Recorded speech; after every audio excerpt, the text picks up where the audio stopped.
The town of Black Hollow wasn't on any map. Nestled deep within the shadowy arms of the Elderwood Forest, it existed more like a memory than a place, whispered about by travelers who claimed to have stumbled upon it by mistake. Roads leading there seemed to twist and vanish, and most who came to the town did so without knowing why. Mara Stokes hadn't meant to come here. The storm had forced her hand. The rain hammered her car with a ferocity that blurred the world beyond the windshield, turning the forest road into a treacherous maze of black and gray. Her phone had lost its signal hours ago, and the GPS insisted she was somewhere in the middle of nothing. When the faint glow of a sign appeared through the rain, she exhaled in relief. The letters were nearly faded, but she could still make them out. Welcome to Black Hollow. She drove into the town's heart, her tires skidding on slick cobblestones. The streets were eerily empty, the shops and homes darkened as though abandoned long ago. Her headlights caught glimpses of cracked windows and doors that swayed in the wind.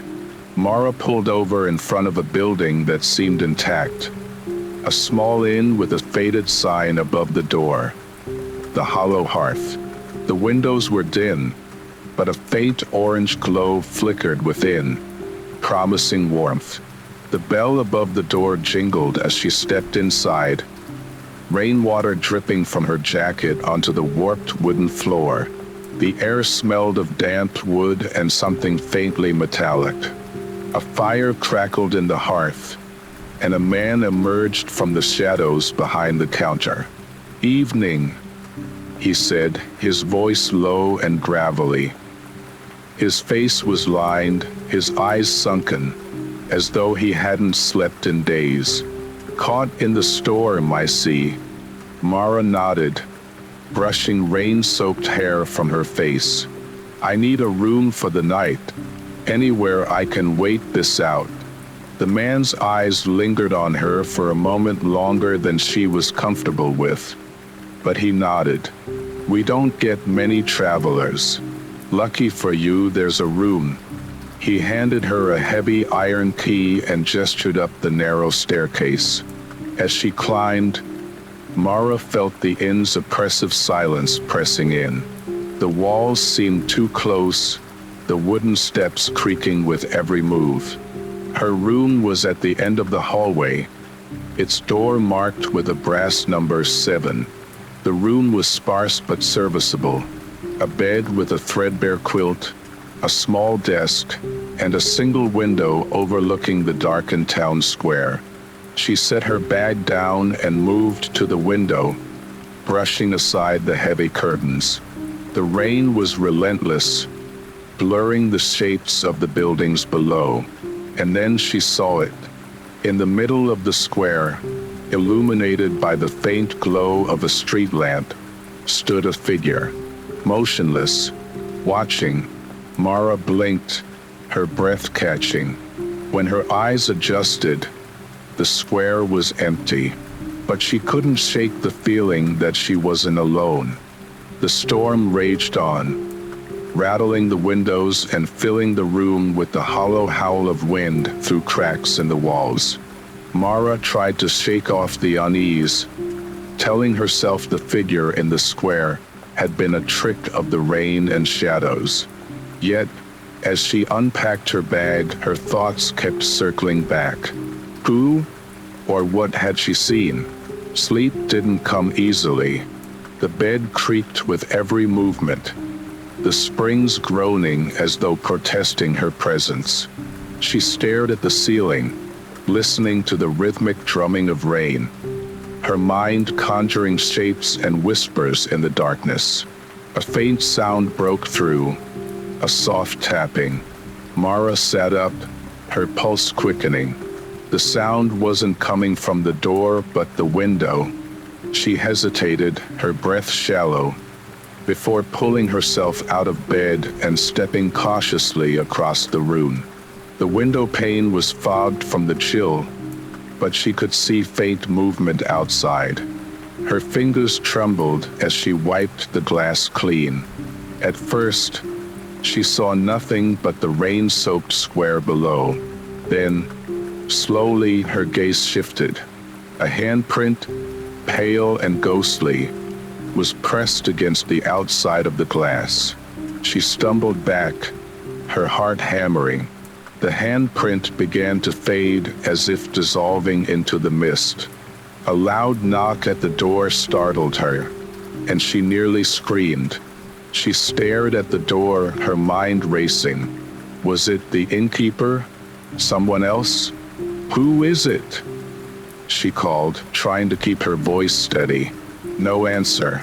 The knock came again, louder this time. Summoning her courage, she approached the door, gripping the iron key like a weapon. She unlocked and flung it open. The hallway was empty. Her breath fogged in the cold air as she stepped out, looking both ways down the corridor. The flickering light from a single candle at the far end cast shifting shadows on the walls. And then she heard its soft, almost imperceptible whispers, as though coming from within the walls themselves. Mara froze, her skin crawling. The whispers grew louder, echoing faintly down the corridor. A chorus of unintelligible voices overlapping, rising, and falling like the ebb and flow of the tide. She backed into her room and slammed the door, locking it again. She didn't sleep that night.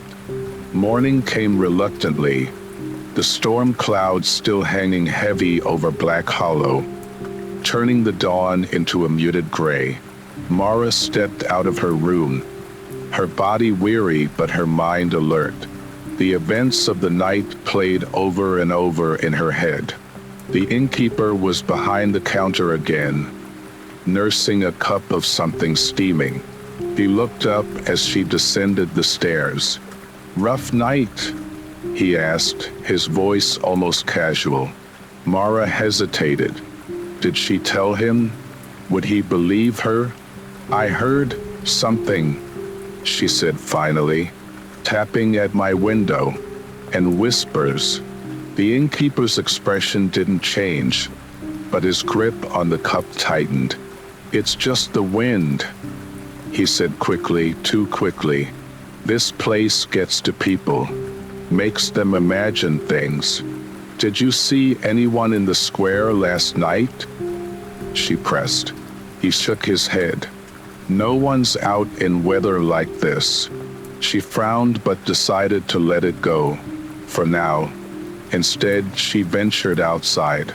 The storm had calmed to a light drizzle, and the streets were empty again, as though the town itself was holding its breath. Black Hollow was a strange place, its buildings a mismatched patchwork of old and older. Some were crumbling stone structures that looked centuries old, while others seemed frozen in time from decades past. Her footsteps echoed as she walked, the cobblestones slick and shining beneath her boots. She couldn't shake the feeling that she was being watched. She rounded a corner and came face to face with an old woman sitting on a wooden bench, her shawl pulled tight around her shoulders. The woman's eyes were milky white, unseeing, but her face turned toward Mara with uncanny precision. "You shouldn't have come here," the woman said, her voice a rasping whisper. Mara froze. "What do you mean?"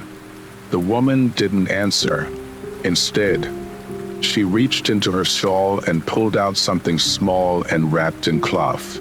She held it out to Mara with a trembling hand. Instinctively, Mara took it. The cloth was damp, and when she unwrapped it, she found a small, intricately carved pendant, its surface covered in strange, unrecognizable symbols. "Keep it close," the woman said. "It's the only thing that will protect you." "Protect me from what?" But the woman didn't answer. She stood, her movements slow and deliberate, and shuffled away into the mist. Mara stared after her, the pendant heavy in her palm. Something was very wrong with Black Hollow. Mara tucked the pendant into her coat pocket, its strange weight pressing against her side, as if it were more than just carved stone. The rain had picked up again, a soft drizzle that seemed to seep into her bones. She wandered through the town, her eyes scanning the crumbling buildings and shadowed alleys for any signs of life. The streets remained eerily empty, save for the occasional flutter of curtains in the windows. Someone was watching her. She could feel it. She passed what appeared to be a general store, its wooden sign creaking in the wind. Through the grime-covered windows, she saw shelves lined with dusty jars and cans. Something about the place felt off, but before she could move on, the door swung open with a low groan. An older man stepped out, his face lined with deep wrinkles, his eyes sharp and suspicious. He carried a broom, but the way he gripped it made it look more like a weapon. "You're new," he said, his voice gruff. Mara nodded. "Just passing through. Got caught in the storm." He squinted at her, his gaze lingering on her coat pocket. "Storm or not, you do well to leave. This town ain't for outsiders." "Why does everyone keep saying that?" Mara asked, her frustration bubbling to the surface. The man glanced around as if checking for unseen ears. "Because outsiders don't leave. Not alive, anyway." Mara's blood ran cold. "What do you mean?" But the man shook his head, stepping back into the store and slamming the door shut. She stood there for a moment, the pendant suddenly feeling heavier. She reached into her pocket, her fingers brushing against the carved surface. It was warm. When she looked up, a shadow moved at the edge of her vision. She turned, but the alley was empty. Heart pounding, she decided to return to the inn. The whispers, the shadowy figure, the pendant. Everything about this place was pulling her deeper into its web, and she wasn't sure she wanted to know what lay at its center. Back at the inn, the fire in the hearth had burned low, leaving the room in a dim, flickering glow. Mara sat at the small table in her room, the pendant resting on the wood before her. Its surface seemed to shimmer faintly, as though it were alive, shifting in the faint light. She thought of the old woman's words. "It's the only thing that will protect you." Protect her from what? Her fingers traced the carvings absent-mindedly as she stared out the window. The rain had turned to mist, cloaking the town square in a heavy gray shroud. The street lamp below flickered, its light sputtering like a dying breath. Movement caught her eye. A figure emerged from the fog, its outline sharp and angular. It wasn't walking but gliding, its movements unnervingly smooth. It stopped beneath the street lamp, and for a moment, Mara thought it was staring directly at her. She froze, her breath caught in her throat. The figure raised an arm, long and thin, pointing toward her window. A loud bang at her door shattered the moment. Mara jumped, her chair screeching across the floor. She turned, her pulse racing, and stared at the door. Another knock, louder this time, reverberated through the room. "Mara," a voice called, muffled but familiar. The innkeeper. She hesitated, her hand hovering over the lock. "What do you want?" "Let me in," he said, his voice low and urgent. "It's not safe." Against her better judgment, she unlocked the door. The innkeeper pushed his way inside, his face pale and drawn. His eyes immediately darted to the pendant on the table. "Where did you get that?" he demanded. "A woman gave it to me," Mara said. "She said it would protect me." He shook his head, muttering under his breath. "She shouldn't have done that. She's marked you now." "Marked me for what?" "For them." Before she could ask who they were, the innkeeper grabbed the pendant and shoved it into her hands. "Never take this off, not for a second. And whatever you do, don't leave this room tonight." Mara frowned, her fear turning to frustration. "What's going on here? Who are they?" He glanced toward the window, his face grim. "You don't want to know. Just stay inside, keep the pendant close, and don't answer the door again. No matter what you hear." With that, he left, locking the door behind him. Mara stood in the silence, the pendant heavy in her hand. Outside, the figure was gone, but the mist seemed thicker now, creeping up against the window like a living thing. She had the uneasy feeling that the innkeeper's warnings were far too late. Night descended on Black Hollow with an oppressive weight. The mist thickened, curling around the buildings like ghostly fingers. Mara sat on the edge of her bed, clutching the pendant in her hand. Every shadow in the room seemed alive, shifting and breathing in the dim firelight. She replayed the innkeeper's words in her mind. "Don't answer the door again. No matter what you hear." The silence of the inn was unsettling.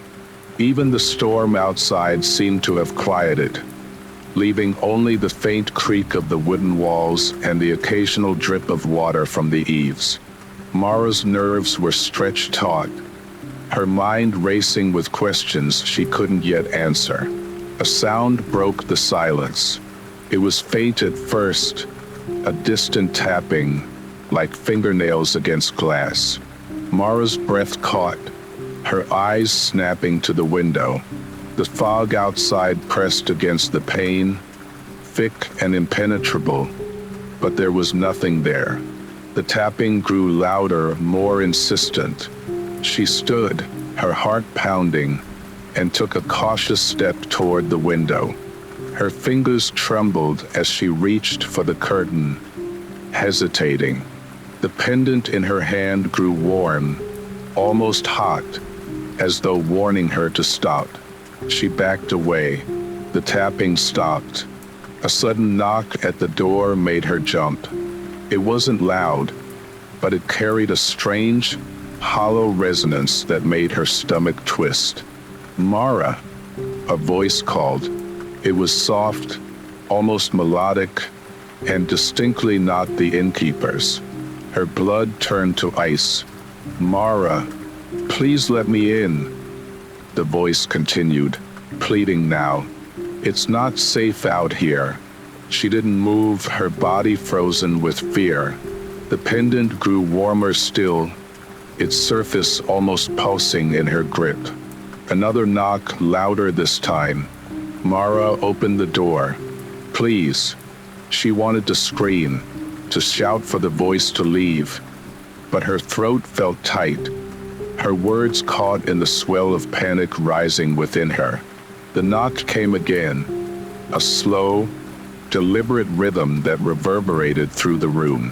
The door handle rattled, and the voice took on a darker tone. "Mara," it hissed, no longer pleading but commanding. "Let me in." The whispers began then, faint at first but growing louder, a chorus of voices murmuring just beyond the door. The sound seemed to seep into the walls, vibrating through the floor. Mara backed into the corner of the room, clutching the pendant to her chest. She could feel its heat spreading through her, a strange, calming energy that steadied her shaking hands. The whispers stopped as suddenly as they had begun. For a moment, there was only silence. Then, from outside the window, a single voice spoke. "You can't hide forever." Mara squeezed her eyes shut, pressing the pendant harder against her chest. When she opened them again, the room was empty, the night outside as still and quiet as death. But she knew they were still out there, and they were waiting. The next morning brought no comfort. Mara awoke to the pale gray light of dawn filtering through the fogged window. Her sleep had been fitful, haunted by half-formed nightmares of shadowy figures and whispered warnings. She dressed quickly, the pendant still warm against her chest. The events of the previous night clung to her like a second skin. The tapping, the voice, the cryptic warning outside her window. It all felt like a sinister game, and she didn't know the rules. Downstairs, the innkeeper was at the counter again, his face weary. He glanced up as she approached, his expression a mix of relief and resignation. "You stayed in your room," he said, more a statement than a question. Mara nodded. "What was out there last night?" The innkeeper hesitated, wiping his hands on a rag. "You've been marked," he said finally, his voice low. "That pendant might keep them at bay for a while, but they'll come for you again. They always do." "Who are they?" Mara demanded, her patience fraying. "What's happening in this town?" He sighed, leaning against the counter. "Black Hollow isn't like other places, just older, darker. The town's been here longer than anyone can remember, and so have they, the Watchers." "Watchers?" He nodded. "They're drawn to outsiders like you. They test you, tempt you. If you give in, they take you." Mara's stomach churned. "Take me where?" "No one knows," the innkeeper said, his voice heavy with dread. "Those who are taken are never seen again." She gripped the edge of the counter, her knuckles white. "Why don't you just leave?" He chuckled bitterly. "You think we haven't tried? Black Hollow doesn't let anyone leave. Not really.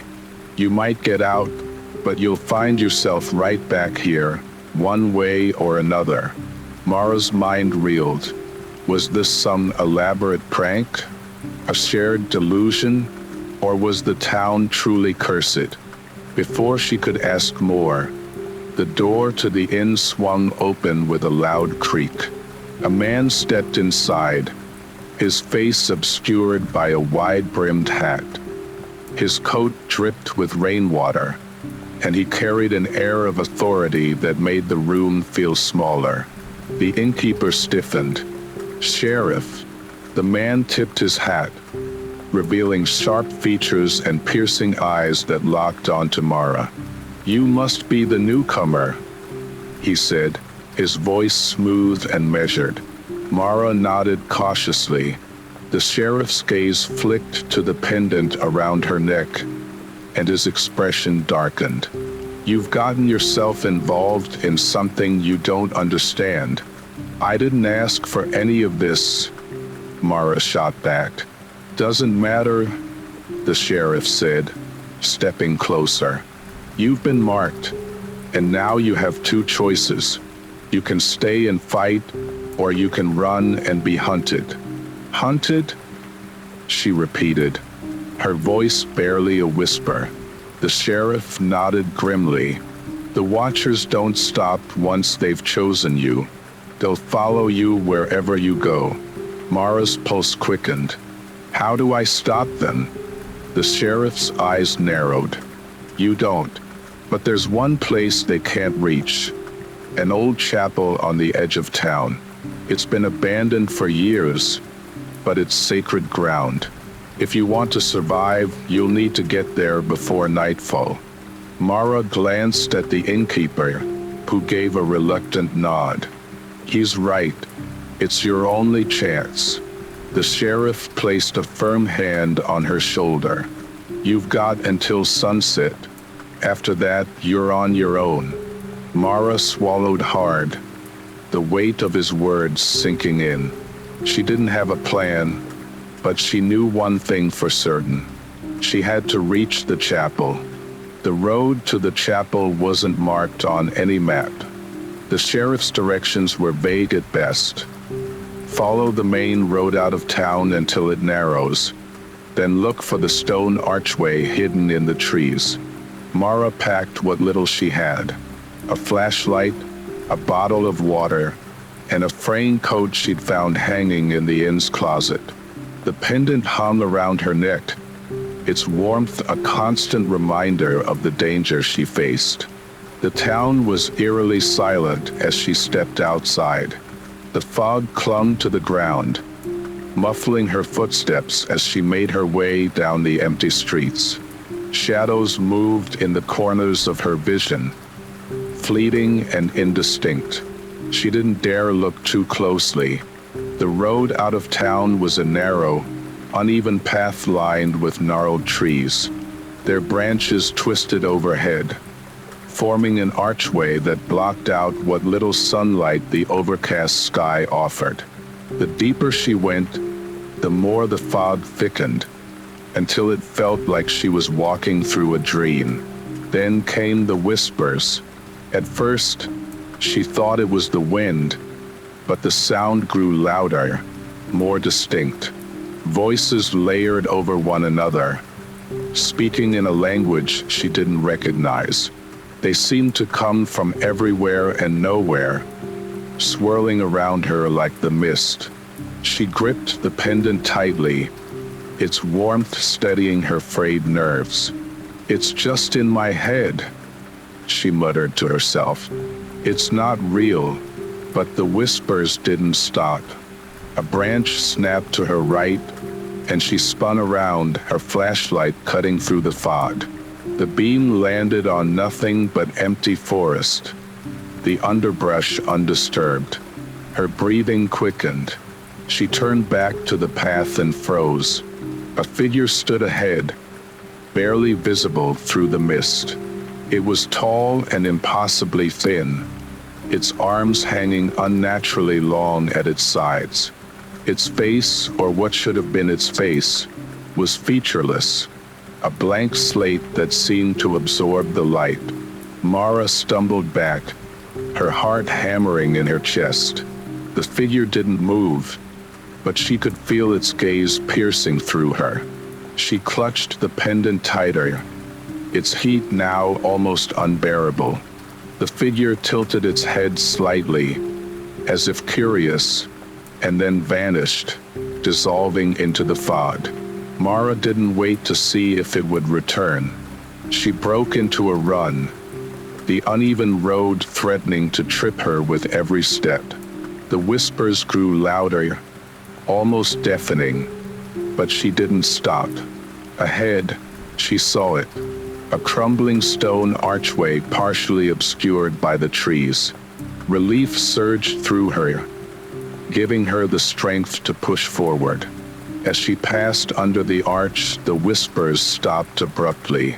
The air felt different here, heavier but quieter, as though she'd stepped into a bubble of stillness. The chapel stood in the clearing beyond, its stone walls covered in moss and ivy. The windows were shattered, and the wooden doors hung loosely on their hinges, but it exuded a strange sense of safety. Mara approached cautiously, the pendant cooling against her skin. She pushed the door open and stepped inside, the faint smell of damp earth and old wood filling her nostrils. The interior was sparse, with broken pews and a simple stone altar at the far end. Candles lined the walls, their flames flickering even though she hadn't lit them. For the first time in hours, she felt a small measure of peace. But as she sat on one of the broken pews, catching her breath, a realization crept over her. The pendant had stopped glowing, and she was no longer alone. The air inside the chapel grew colder, carrying a damp chill that settled into Mara's bones. She gripped the edges of the pew, her knuckles whitening as she scanned the room. The candle's flickering light cast long, wavering shadows across the stone walls, shadows that seemed to move independently of the flames. She stood slowly, her every instinct screaming for her to run, but the pendant around her neck weighed heavily, as if tethering her to this place. Her pulse quickened as she turned toward the altar. There, faintly illuminated by the candlelight, stood another figure. Unlike the faceless entity on the road, this one bore a semblance of humanity. It was cloaked in dark, tattered robes, its face obscured by a deep hood.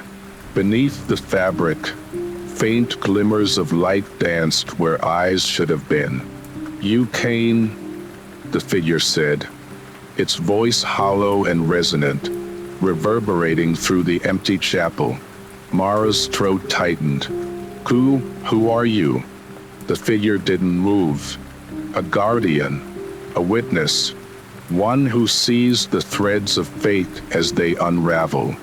She took a step back, her hand instinctively reaching for the pendant. "Why am I here? What do you want from me?" The figure's glowing eyes focused on her, piercing through the shadows. "You are marked, Mara, chosen to bear the burden of the Watcher's gaze. But you are also different." "Different?" she echoed, her voice trembling. "You carry the pendant," the figure said, its voice softening. "It is both a shield and a key, a gift from the old ways, meant to protect those who stand against the darkness." Mara's mind raced. "The old woman, she said it would protect me. And it will," the figure replied. "But protection comes at a cost." "What cost?" The figure tilted its head slightly, the glimmers in its hood swirling like embers in a dying fire. "You must face the Watchers, not flee from them. The chapel is a sanctuary, but it is also a threshold. Beyond these walls lies the heart of their power. If you wish to end their pursuit, you must venture deeper into the hollow." Mara's heart sank. Deeper? Into their territory. The figure extended a skeletal hand from beneath its robes, pointing to a narrow staircase hidden behind the altar. "Below lies the path. Few have walked it and returned, but you carry the pendant. Its light will guide you if your resolve is strong." She stared at the staircase, its entrance dark and foreboding. The air seemed to hum faintly, as if the space itself were alive. "What happens if I don't?" she asked, her voice barely above a whisper. "Then you will be hunted until you succumb," the figure said simply. "The Watchers are relentless, and the Hollow will not release you." Mara clenched her fists, the pendant pressing into her palm. She didn't want to go deeper. Every fiber of her being screamed to run, to find another way. But deep down, she knew the figure was right. With a trembling breath, she stepped toward the staircase. The figure's voice followed her, low and solemn. "Remember, the pendant will protect you, but only if you believe in its power. Doubt will lead you to ruin." The first step creaked beneath her weight, and the darkness below swallowed her whole.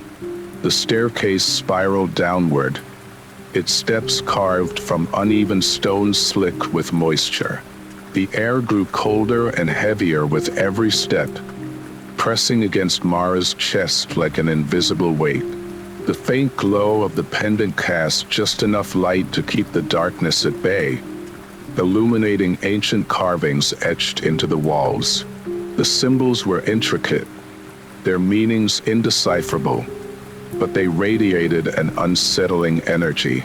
Faces twisted in agony, elongated figures reaching skyward. Each carving seemed alive, shifting slightly when she looked away. Her footsteps echoed in the suffocating silence, each sound amplified and swallowed by the oppressive gloom. The faint scent of earth and decay filled her nostrils, and she fought the urge to cover her nose. The staircase ended abruptly, opening into a cavernous chamber that stretched beyond the reach of the pendant's light. The ceiling was lost in shadow, and the walls glistened with dampness. In the center of the chamber stood a stone pedestal, its surface smooth and polished, as if untouched by time. Mara approached cautiously, the pendant pulsing with warmth against her chest. As she drew closer, she saw something resting on the pedestal, a small, intricately carved box. Its surface was covered in the same symbols she'd seen on the walls, but these seemed to shift and writhe as if alive. Her hand hesitated over the box.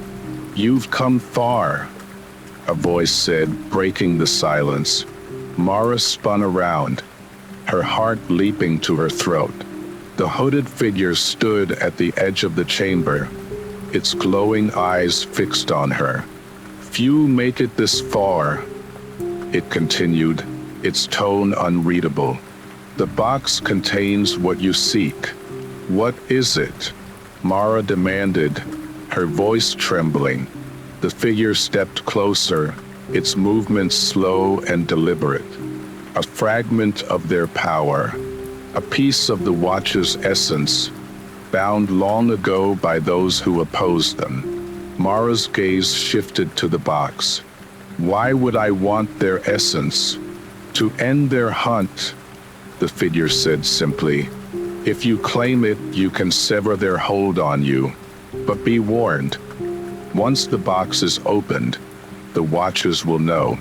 They will come, more furious and determined than ever." Mara's pulse quickened. "And if I don't open it, you will remain marked," the figure replied. "They will follow you until you are no longer able to resist." She stared at the box, its shifting carvings hypnotic. The pendant's glow brightened, as if urging her forward. "What happens if I fail?" she whispered. The figure's glowing eyes dimmed slightly. "Failure is not the end. It is only another beginning, one far darker than you can imagine." Mara's hand trembled as she reached for the box. Her fingers brushed against its surface, and a jolt of energy shot through her arm, making her gasp. The carvings on the box stilled, as though waiting for her decision. Her thoughts raced. She didn't trust the figure, but the pendant's warmth felt like reassurance, a lifeline in the dark. With a deep breath, she lifted the box from the pedestal. The chamber trembled. The air grew thick with a low, guttural hum, and the shadows around her seemed to writhe and converge. The figure stepped back, its voice echoing through the chamber. "They are coming." The moment Mara lifted the box, the temperature in the chamber plummeted. A rush of cold, like an invisible wave, washed over her, and the pendant around her neck pulsed violently, its warmth becoming unbearable. Her fingers clenched around the box, but she couldn't ignore the growing sense of dread that coiled in her stomach. The shadows on the walls seemed to stretch, reaching toward her with elongated fingers. The air hummed louder, vibrating with an otherworldly energy. She could hear it now, the whispering. It started as a faint murmur, a soft, almost inaudible sound, but it quickly grew into a chorus of voices, layered and dissonant, like the cries of 1,000 souls trapped in the dark. Mara stumbled back, her breath quickening. "What is that?" she gasped, but the figure's response came too late. "You've awakened them," the figure intoned, his voice a mere whisper now, barely audible over the rising cacophony. "The Watchers have felt your touch. There is no turning back." The shadows in the chamber swirled, a vortex of darkness that seemed to shift and take form. Figures emerged from the blackness, their bodies long and spindly, faces pale and featureless. Their presence was suffocating, a crushing weight that pressed down on her chest, stealing her breath. The Watchers were here. Mara could barely move, rooted to the spot by an overwhelming sense of terror. Their eyes, if they could be called eyes, glowed faintly like dying embers. Their gaping mouths were silent, but she could feel their gaze searing into her very soul. The figure in the corner spoke again, his voice laced with regret. "They do not forgive. They do not forget. You must make your choice now, Mara. The box or them." The Watchers moved closer, their steps unnervingly quiet, yet every inch of the room felt like it was vibrating with their presence. The pendant around her neck burned hotter, and Mara's grip on the box tightened, as though it were the only thing keeping her from collapsing into the shadows. She looked at the box in her hands. It was no longer still. The symbols carved into its surface were now shifting with a strange rhythm, glowing faintly with a dark light. Something inside the box thrummed with energy, as if it were alive. The Watchers were drawn to it, their glowing eyes fixed on the object in her hands. The figure's voice reached her again, distant and strained. "You can wield their power, but at a cost. The Watchers will not be contained forever. If you open it, the balance will shift, and they will come for more than just you." Mara's mind raced. The Watchers were closing in. Their silent gaze was heavy on her, an unbearable weight that threatened to crush her spirit. She had no choice but to act. With a sharp breath, she tore open the box. The air exploded. A blinding light erupted from the box, so intense that it seemed to pierce the very fabric of reality. The Watchers recoiled, their bodies writhing in the light's power. Mara's body felt as though it were being pulled apart, but she couldn't stop. The light intensified, stretching outward like a pulse of energy, filling the entire chamber. And then, just as quickly as it had begun, the light faded. The chamber fell silent. Mara staggered to her feet, disoriented and gasping for air. The pendant had gone cold, its warmth vanishing as if it had never been there. The Watchers were gone, but their absence left a hollow void. The chamber felt emptier than it had before, as though the light had stripped it of its life. The figure stood before her, his eyes unreadable. "It is done," he said quietly. "You have chosen the power of the box. But beware, Mara. The cost is not yet fully paid." Mara's chest tightened as the last of the light from the box flickered and died. She felt a strange pull at the back of her mind, a cold whisper urging her to look deeper into the shadows. Something was changing. The air inside the chamber remained unnaturally still, as though the very walls were holding their breath, waiting for something to happen. The pendant had grown cold, its glow extinguished. Mara stared at the empty space where the Watchers had stood, but their presence lingered in the oppressive silence. She felt the weight of the box in her hands, now eerily light. The energy that had surged from it had drained her, leaving her drained and hollow, as though a part of her had been torn away. She glanced at the figure in the corner, but it seemed to be retreating further into the darkness.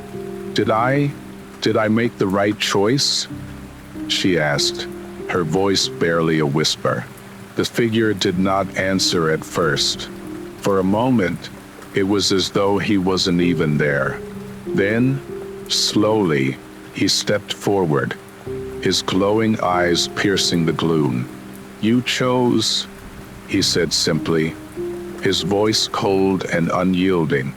"The Watchers are no longer a threat, at least not in the way they once were. But their power is not gone. It resides within you now." Mara's heart skipped a beat. "Within me?" she echoed. "What do you mean?" The figure moved closer, his shadow stretching unnaturally across the stone floor. "The Watchers are bound to the world by a fragile veil. They exist between the living and the dead, their power fed by the fear they provoke. By opening the box, you've taken part of that power into yourself. You now walk the line between the two realms." Her breath caught in her throat. "What does that mean for me?" "The price for wielding their power is more than you understand. The more you use it, the more you will slip into their world. You will become one of them, an observer, forever bound to the shadows, feeding on the fear of others." Mara's mind reeled. She felt a growing sense of unease, a gnawing terror creeping up her spine. Was this what she had bargained for? To become something more than human? "You will hear their voices, feel their touch, and witness the darkness that they see," the figure continued. "But remember, Mara, the Watchers are not kind masters. They are endless, hungry, and they will take what they desire. There will be no rest for you, no true peace." She felt the pull again, this time more insistent. It was as if something inside her was awakening, stirring in response to the power she had just absorbed. The shadows in the chamber seemed to darken, swirling around her, pressing in on her from all sides. The figure's voice softened, almost sorrowful. "If you wish to undo what you have done, you must venture deeper into the hollow.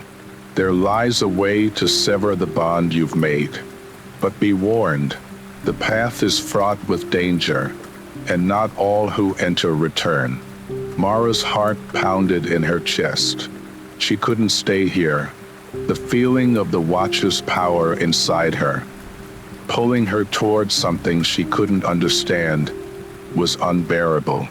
She took a deep breath and looked around the chamber one last time. The shadows were thick, and the air was growing colder by the second. The pendant at her neck began to pulse again, though faintly. "I'll go," she said, more to herself than to the figure. "I'll find a way to fix this." The figure nodded, his glowing eyes narrowing slightly. "Then go. But remember, there is no turning back." Mara turned and walked toward the darkness, the sound of her footsteps muffled by the heavy air. The stairwell leading further down seemed to stretch endlessly ahead of her, a path into the unknown. With each step, the whispers grew louder. She could hear them clearly now, voices from the other side, calling to her, coaxing her to turn back. But Mara pushed on. She had come too far to stop now. Mara descended deeper into the hollow, the darkness pressing in around her like a living thing. The air was thick with the scent of damp stone and ancient earth. But there was something else, an oppressive, suffocating presence that seemed to vibrate in the very walls of the chamber. The deeper she went, the more the weight of it pressed against her chest, making it harder to breathe, harder to think clearly. Her mind was a fog, clouded by the power she had taken, the fear that clung to her like a second skin. The Watcher's power was growing inside her, a constant hum at the back of her thoughts, urging her forward. Their whispers were faint but persistent, always just at the edge of her consciousness. "It's not too late," they seemed to say. "Embrace what you've become." She shook her head violently, trying to push the voices away. She couldn't give in. Not now. The tunnel ahead of her narrowed, the walls closing in on either side. She could feel the cold air thickening, almost tangibly now, like it was alive and waiting. She reached out instinctively, touching the cold stone, and the surface seemed to pulse under her fingertips, as though it were alive. Ahead, there was a faint light, flickering like a distant flame. Mara hesitated, her heart pounding in her chest. What lay beyond the light? As she approached, the temperature dropped sharply. The shadows cast by the flickering flames stretched long across the stone floor, twisting unnaturally. She could hear the soft sound of water dripping somewhere in the distance, the only sound in the otherwise suffocating silence. When she reached the source of the light, she froze. In front of her stood a massive door, carved from the same ancient stone as the rest of the hollow, but different. The surface was covered in the same symbols that had been etched into the walls of the chapel, but they seemed to pulse with a strange, otherworldly energy. Some of the symbols were glowing faintly, their light flickering in time with the rhythmic hum inside her mind. "You're close," the Watchers whispered. "So close now. You can feel it, can't you? The power that lies beyond this door." Mara's hand trembled as she reached for the door, but before she could touch it, the air seemed to shift. A low, guttural growl echoed from the shadows behind her, and she spun around, heart racing. Out of the darkness, something moved, slow, deliberate, a silhouette that grew larger with each passing second. It was a figure, hunched and twisted, its form obscured by a cloak of shadows. Its eyes glowed faintly, like embers in the dark, and its face. Mara recoiled as it stepped closer, its features half hidden beneath the darkness of its hood. The figure's face was a grotesque mask, twisted, elongated, with a mouth that seemed to stretch too wide, filled with sharp, jagged teeth. It spoke, but its voice was nothing like the figure in the chapel. This voice was darker, rasping, a whisper from the very depths of the hollow. "You should not have come," it hissed. "You have disturbed the balance. Now you must face the consequences." Mara stepped back, her heart pounding in her throat.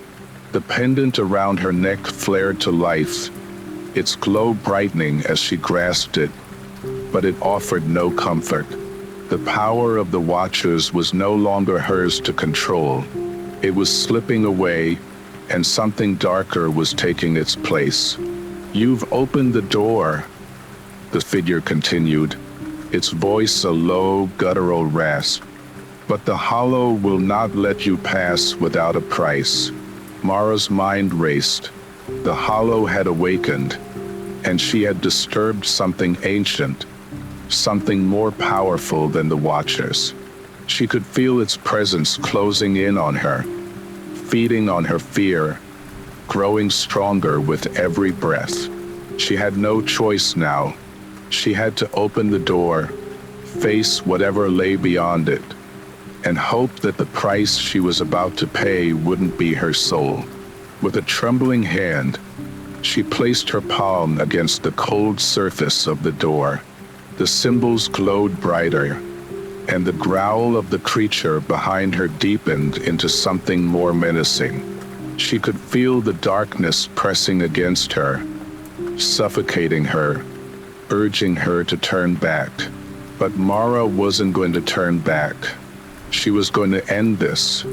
Mara's hand pressed against the cold, stone door with determination. The symbols beneath her palm pulsed, their energy almost alive, as though they were breathing with her. The whispers of the watchers intensified, a chorus of voices pleading, coaxing, and warning her all at once. But Mara's resolve was stronger now. She could feel something ancient, something terrible waiting just beyond the threshold. The creature behind her growled again, its presence close, a suffocating force that pressed in on her chest, urging her to flee. But Mara couldn't run, not anymore. She took a deep breath, letting the cold air fill her lungs, and with a swift motion, she pushed against the door. The stone groaned, a deep, resonant sound that vibrated through the very ground beneath her feet. Slowly, the door began to shift, inch by agonizing inch, as though it hadn't been moved in centuries. The growl behind her intensified, but Mara kept her focus. She was so close now. Finally, with a deafening crack, the door gave way, swinging open to reveal the darkness beyond. The chamber on the other side was vast, its walls stretching far beyond her sight, disappearing into an abyss of shadow. The only light came from faintly glowing stones embedded in the floor, casting an eerie, sickly glow across the space. But what drew Mara's attention was the center of the room. At the heart of the chamber stood a massive altar, made of the same dark stone as the walls, covered in ancient runes. The altar seemed to hum with power, its surface slick with something she couldn't quite identify. In the very center of the altar was a stone basin, filled with a liquid that shimmered like quicksilver, swirling in a slow, hypnotic motion. It was as if the basin were alive, its surface reflecting not just the faint light around it, but something deeper, something that pulsed with dark energy, calling to her. As Mara stepped closer, the pendant around her neck flared to life, glowing with an intense, blinding light. The watcher's whispers became louder, more frantic, and she realized they weren't just speaking to her. They were speaking of the basin. The calls to you, the voices murmured. It is the source, the heart of it all. The temperature in the chamber dropped, and Mara felt a shiver run down her spine. She could feel the pull of the basin, its energy like a weight in her chest, drawing her closer, urging her to look into its depths. Her feet moved of their own accord, her body driven by the invisible force that seemed to flow from the basin. She was no longer in control, as though the power inside her, whatever it was, had taken over, guiding her toward the altar. The moment she stood before it, the basin rippled, the liquid inside swirling faster, as if reacting to her presence. A voice, cold and ancient, whispered from within the basin, barely audible at first but growing louder with each passing second. You've come, the one who has awakened us. Mara froze. The voice was not human, not even a whisper from the watchers. It was something older, darker, something beyond the veil of life and death. The power is yours now, mortal, the voice continued. But you must understand, once you take it, you will belong to us. You will never be free again. Mara's breath quickened, the weight of the words sinking in.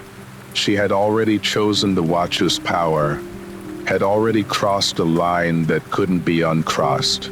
But this was different. The force within the basin was not just power. It was something much darker, much more dangerous. The whispers of the watchers began to fade, their voices blending into a single, unified hum that seemed to vibrate through her entire body. And then the figure from the shadows, the creature that had been following her, stepped forward, emerging from the darkness. It was not just a creature anymore.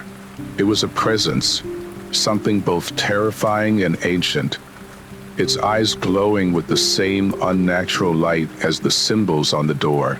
"You've awakened the Hollow's heart," it rasped, its voice like the grinding of stone. "And now, you will face what has been waiting." Mara stood frozen, unable to move, unable to speak. The creature's form seemed to flicker and warp, stretching out like a shadow until it was standing right beside her.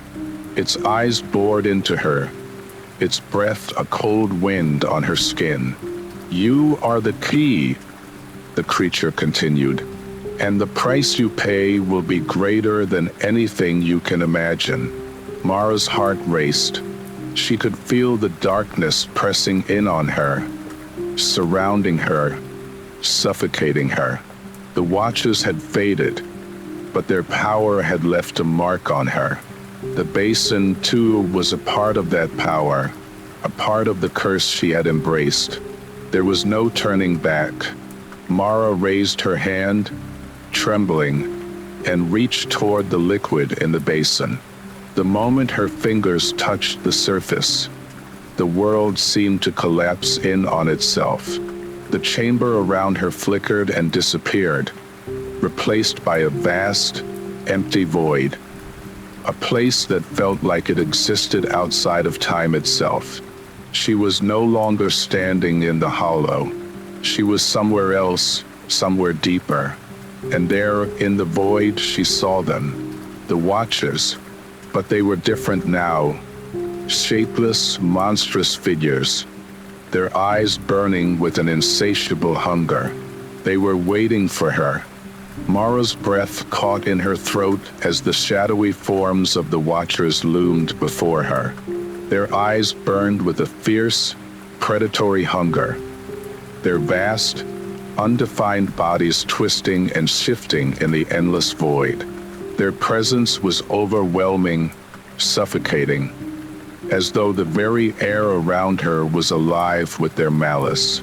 "You belong to us now," they whispered in unison, their voices a chorus of ancient, forgotten languages. The words were not heard with her ears, but felt deep inside her, as though they were inscribed in her very soul. "The heart of the hollow is ours to claim, and you..." The words cut off as the figures shifted closer, their movements unsettling, as if they were not bound by the laws of space or time. Mara's pulse quickened, her limbs feeling heavier with each passing second. She could feel the weight of their gaze, and it was more than just their eyes. It was as if the watchers were peeling back the layers of her very existence, exposing every dark corner of her being. But she wouldn't surrender, not after everything she had endured. Despite the suffocating pressure, she took a step back, forcing herself to breathe. The pendant around her neck pulsed again, its light flickering weakly as if it, too, was struggling against the force of the Watcher's presence. "You are not welcome here," she whispered hoarsely, her voice quivering but defiant.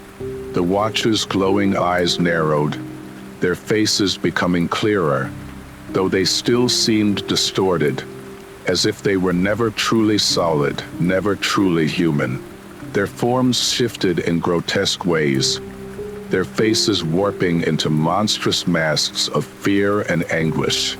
It was as if they were trapped in an eternal cycle of torment, their very existence a manifestation of suffering.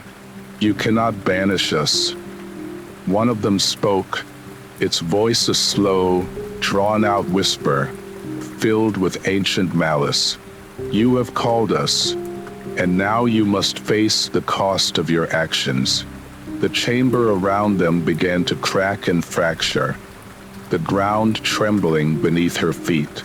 The dark void seemed to bend and warp, as though it were alive, its very essence folding in on itself. The Watchers reached out toward her with hands that were not truly hands, long, tendril-like appendages that writhed and shifted like smoke. Mara stumbled backward, her heart pounding in her chest. She could feel the darkness pressing in from all sides, smothering her, suffocating her very thoughts. But her eyes darted around, and through the chaotic, swirling void, she saw something that shouldn't be there. In the distance, faint and barely visible, was a flickering light, like the glimmer of a distant star. She wasn't sure what it was, but it was the only thing that seemed real, the only thing that might offer her a chance to escape.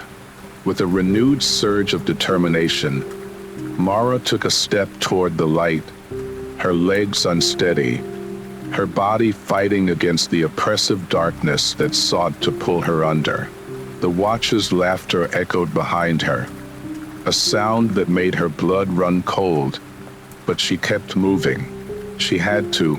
She couldn't give in now. As she moved forward, the world around her seemed to pulse with an unearthly rhythm. The walls of the void seemed to stretch and twist, bending in impossible ways. The Watcher's whispers grew louder, more frantic, as though they were trying to hold her back. But Mara pressed on, her feet moving faster, her breath coming in ragged gasps. The light ahead was growing brighter, but so too was the darkness, encroaching on all sides. The void seemed to close in around her, suffocating her, until the light was all she could see. Come back, the Watcher's voices urged. You cannot escape us. You belong to the Hollow. Mara reached out, her hand trembling as she drew closer to the light. And then, in a final burst of strength, she grasped the light, its warmth and brightness enveloping her in an instant, swallowing the darkness around her. For a brief moment, the pressure eased. The whispers fell silent, and then, with a deafening crack, the void shattered. The light enveloped Mara completely, blinding her, filling her with a strange sense of weightlessness. For a moment, she felt as though she were floating, suspended between two worlds, the darkness that had tried to claim her and the light that offered a fragile promise of escape. But the moment didn't last long. As quickly as the light had come, it began to recede, pulling back like a tide. And as it did, Mara found herself standing on solid ground once more. She gasped for air, her chest aching as though she hadn't breathed in a century. She was no longer in the Hollow. The world around her was different, vast, open, and bathed in soft twilight. The sky above was a deep violet, streaked with strange clouds that glowed faintly, like they were made of some ethereal substance.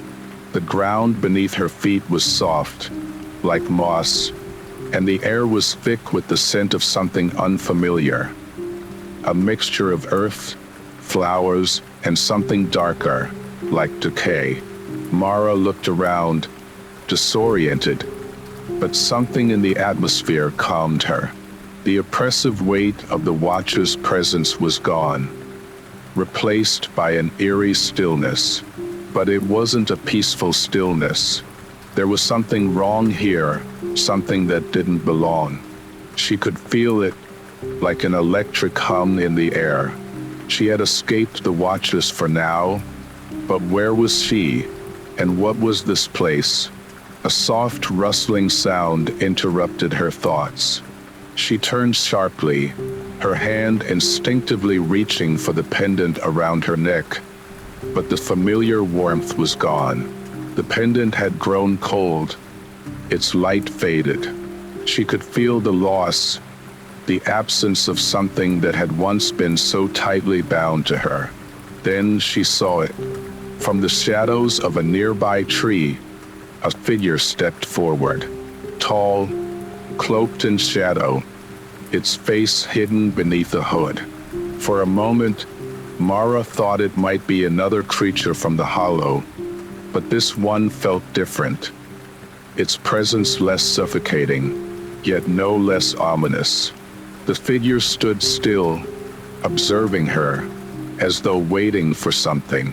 Mara didn't move, but her mind raced. Could this be another trap? A trick by the Watchers, perhaps? Or something worse? The figure tilted its head slightly, and in a voice that seemed to vibrate the air itself, it spoke. "You've crossed into the realm of the forgotten mortal." Mara swallowed hard, her heart thudding in her chest. "The realm of the forgotten?" "Yes," the figure answered. Its voice was deep, resonant, and for some reason, it sent a shiver down her spine. "You sought to escape the hollow, but you have entered a place that exists between worlds, between time and memory. It is a place where the lost and broken find themselves, where they are reborn or consumed. You are here because you have no place left in the world you once knew." Mara stepped back, her mind whirling. Reborn or consumed? Was this the price for defying the Watchers, for breaking their hold on her? "What do you want from me?" she demanded, though her voice trembled. The figure's head tilted again, and Mara could feel the weight of its gaze even though she couldn't see its eyes. "You have choices," it said. "The Watchers may have sent you here, but they cannot follow. In this realm you are free, but freedom comes at a price." The ground beneath Mara shifted, the mossy earth stirring as if alive. The air grew colder, and the twilight sky began to swirl, its once still clouds now twisting violently, forming shapes that made Mara's stomach turn. Faces, hands, grotesque figures of twisted proportions seemed to appear and disappear within the clouds, their forms haunting and familiar, as though she had seen them before in her dreams. No, her heart stuttered. The Watchers had not abandoned her. They had merely given up for the moment. She was now trapped in a different kind of prison, a prison where time didn't exist, where the boundaries between the living and the dead were blurred. "You are not truly free," the figure said, its voice almost a whisper now. "But you have the power to shape this place. You may choose what becomes of you, Mara. You may choose to stay here, forgotten and lost, or you may return. The price of that return is your soul." Mara's breath caught in her throat. The choice was hers, but was it really a choice at all? She had already lost so much, had already given too much to the Watchers. Could she afford to sacrifice even more? The figure stepped forward, its form shifting and undulating in the twilight. "There are others here," it said. "Those who chose wrongly, who fell to their darkness. And there are those who have not yet made their decision. Choose wisely, Mara. Your time is running out." Mara felt the ground tremble beneath her feet again, and she turned, looking back at the path she had come from. She could sense something shifting in the distance, a dark presence that grew stronger, more familiar. The Watchers, they were not gone. They were merely biding their time, waiting for her to make her move. Would Mara choose to remain in this realm, caught between the living and the dead? Or would she return to the world she had left behind and face the final consequences of her actions? The figure in the shadows didn't wait for her response. It simply turned and vanished into the swirling mist, leaving Mara standing alone in the growing darkness, with only the echo of its words lingering in her ears. Mara stood frozen in the misty twilight, her breath shallow, every fiber of her being pulled in two directions. The figure in the shadows had disappeared, leaving only a haunting presence in the air. The darkness behind her seemed to close in, its grip tightening as the watchers grew nearer, their whispers slithering through the void. Her heart thudded loudly in her chest, each beat reminding her that time was running out. The path ahead was uncertain, filled with unknown dangers, and the decision that lay before her was one she could not take lightly. The watchers were coming. She could feel their cold touch crawling up her spine, their presence like a weight pressing down on her. There was no place left to hide. She had no choice but to face them, but the price was steep. The realm of the forgotten had offered her freedom, but that freedom was an illusion. She could stay here, but she would be lost, forgotten, consumed by time itself. The alternative was to return to the world she had left behind. But what was left for her there? The watchers would demand their price, her soul. Would she trade her soul for the chance to be free? Or would she become just another lost soul, caught between two worlds? Mara's fingers brushed the cold, empty pendant around her neck. It felt as though it had once been alive, pulsing with the power of the watchers. But now it was just a hollow shell, just like her. She could no longer feel their influence, but she knew it was only a matter of time before they reclaimed what was theirs. A low growl echoed in the distance, the creature from the hollow. She could feel it creeping closer, a dark silhouette against the horizon. Its growl was followed by the faintest sound of whispering voices, those same voices that had tormented her from the very beginning. "We are coming for you," they called. "There is no escape." Mara clenched her fists, a sense of determination flooding her veins. She could feel the weight of the choice pressing on her, but she wasn't ready to succumb. Not yet. She turned to face the path she had come from, the path that led her out of the hollow and into the realm of the forgotten. There was no turning back, but as she moved forward, something strange began to happen. The mist began to shift, swirling around her like a vortex, drawing her in. The ground beneath her feet began to tremble, and the air grew thick with the oppressive weight of unseen forces. She could hear the watchers' voices again, louder now, more frantic. "You will belong to us," they cried. "There is no escape." But Mara refused to listen. She had already made her choice. With every step she took, the world around her seemed to distort, bending and warping, as though the very fabric of reality was unraveling. The figures in the mist began to take shape, shadows of the watchers, their faces twisted and monstrous, their eyes burning with fury. Yet Mara didn't stop. She couldn't. The darkness loomed ever closer, suffocating her. But with each step, the mist cleared. The figures of the watchers began to fade into the background, their forms dissolving into nothingness, their whispers lost in the air. The ground beneath her feet firmed, solidifying into something real. And then, in the distance, she saw it. A door. It was small, inconspicuous, yet it glowed with an otherworldly light, drawing her in. A doorway to the world she had left behind, or another trick, another trap set by the Watchers to bind her further? But Mara didn't hesitate. She was done with fear.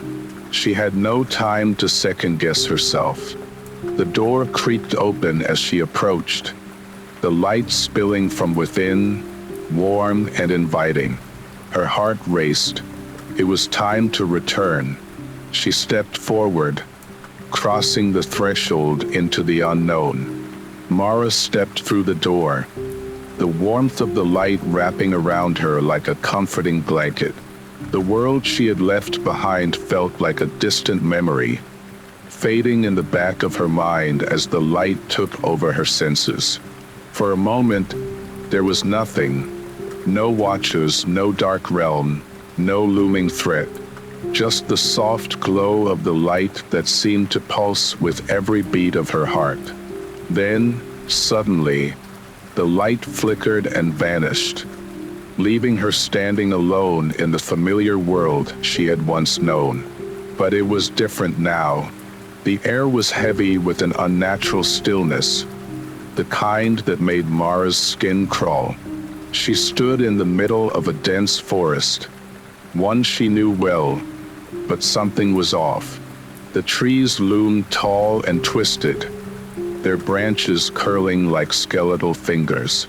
The ground beneath her feet was cold and damp, covered in thick layers of fog. Her breath formed small clouds in the air as she took in her surroundings. The forest seemed to stretch endlessly in all directions, its silence broken only by the occasional rustle of leaves. But the sound was wrong, empty, hollow, as though the very earth itself had been drained of life. The Watchers had let her go, but they had not left her unscathed. The realm of the forgotten had changed her, left its mark on her soul. She could feel it, like a heavy weight pressing against her chest, a constant reminder that no matter how far she ran, the darkness would always follow. Mara took a step forward, her legs unsteady. She had returned to the world, but something was missing. The vibrant life she had once known felt distant, gone, as though the world itself had been drained of its color. She felt the presence behind her before she heard it. The soft crunch of leaves, the unmistakable sound of footsteps. She whipped around, but there was nothing, only the silent, watching trees, the Watchers. The thought flashed through her mind like a blade to the heart. They were here in this world, too. They had followed her. No, they hadn't followed her. They had never left. The door she had passed through was not just a gateway, it was a barrier, one that had kept the Watchers at bay for a brief time. But now the veil between worlds had thinned. The boundary had weakened, and the darkness that had once been contained was spilling back into her world. Mara's pulse quickened. She couldn't stay here. The forest felt like a trap, its quiet beauty hiding an insidious danger. She turned again, this time running, her feet slamming against the soft earth beneath her. The fog thickened, swirling around her legs, making it harder to move. The trees seemed to lean closer, their branches reaching out to snare her. The Watchers' whispers began to creep into her ears once more, their voices no longer distant but close, surrounding her, suffocating her. You cannot escape. The words were no longer whispers. They were commands, cold and demanding. She could feel the presence of the Watchers closing in, their hunger growing with every step she took. But then, just as she thought she could run no longer, the forest began to change. The trees, the fog, the very ground beneath her feet. Everything seemed to distort, twisting into something far darker. The once familiar path she had followed was now a labyrinth, a maze of shifting corridors and dead ends. The sky overhead darkened, and the faint light of the moon was swallowed by clouds. Mara stumbled, gasping for breath, her mind racing. The world she had returned to was not the world she had left. It was something else entirely, and then she saw it. In the distance, standing in the heart of the forest, was a figure. At first, it was just a silhouette, dark, impossible to make out. But as she moved closer, the figure became clearer. The watchers, they were there waiting for her. She stopped in her tracks, her body frozen with fear. They were not just watching her, they were waiting for something, waiting for her to make the final choice. Mara felt her breath catch in her throat. This was it, the moment she had been dreading. The figure stepped forward, its features now clear. It was not just one watcher, but many, each one twisted, each one a grotesque mockery of what it had once been. Their eyes glowed with a fierce light, and their bodies were covered in dark, shifting shadows that seemed to writhe and pulse with a life of their own. "You cannot escape us," one of them whispered.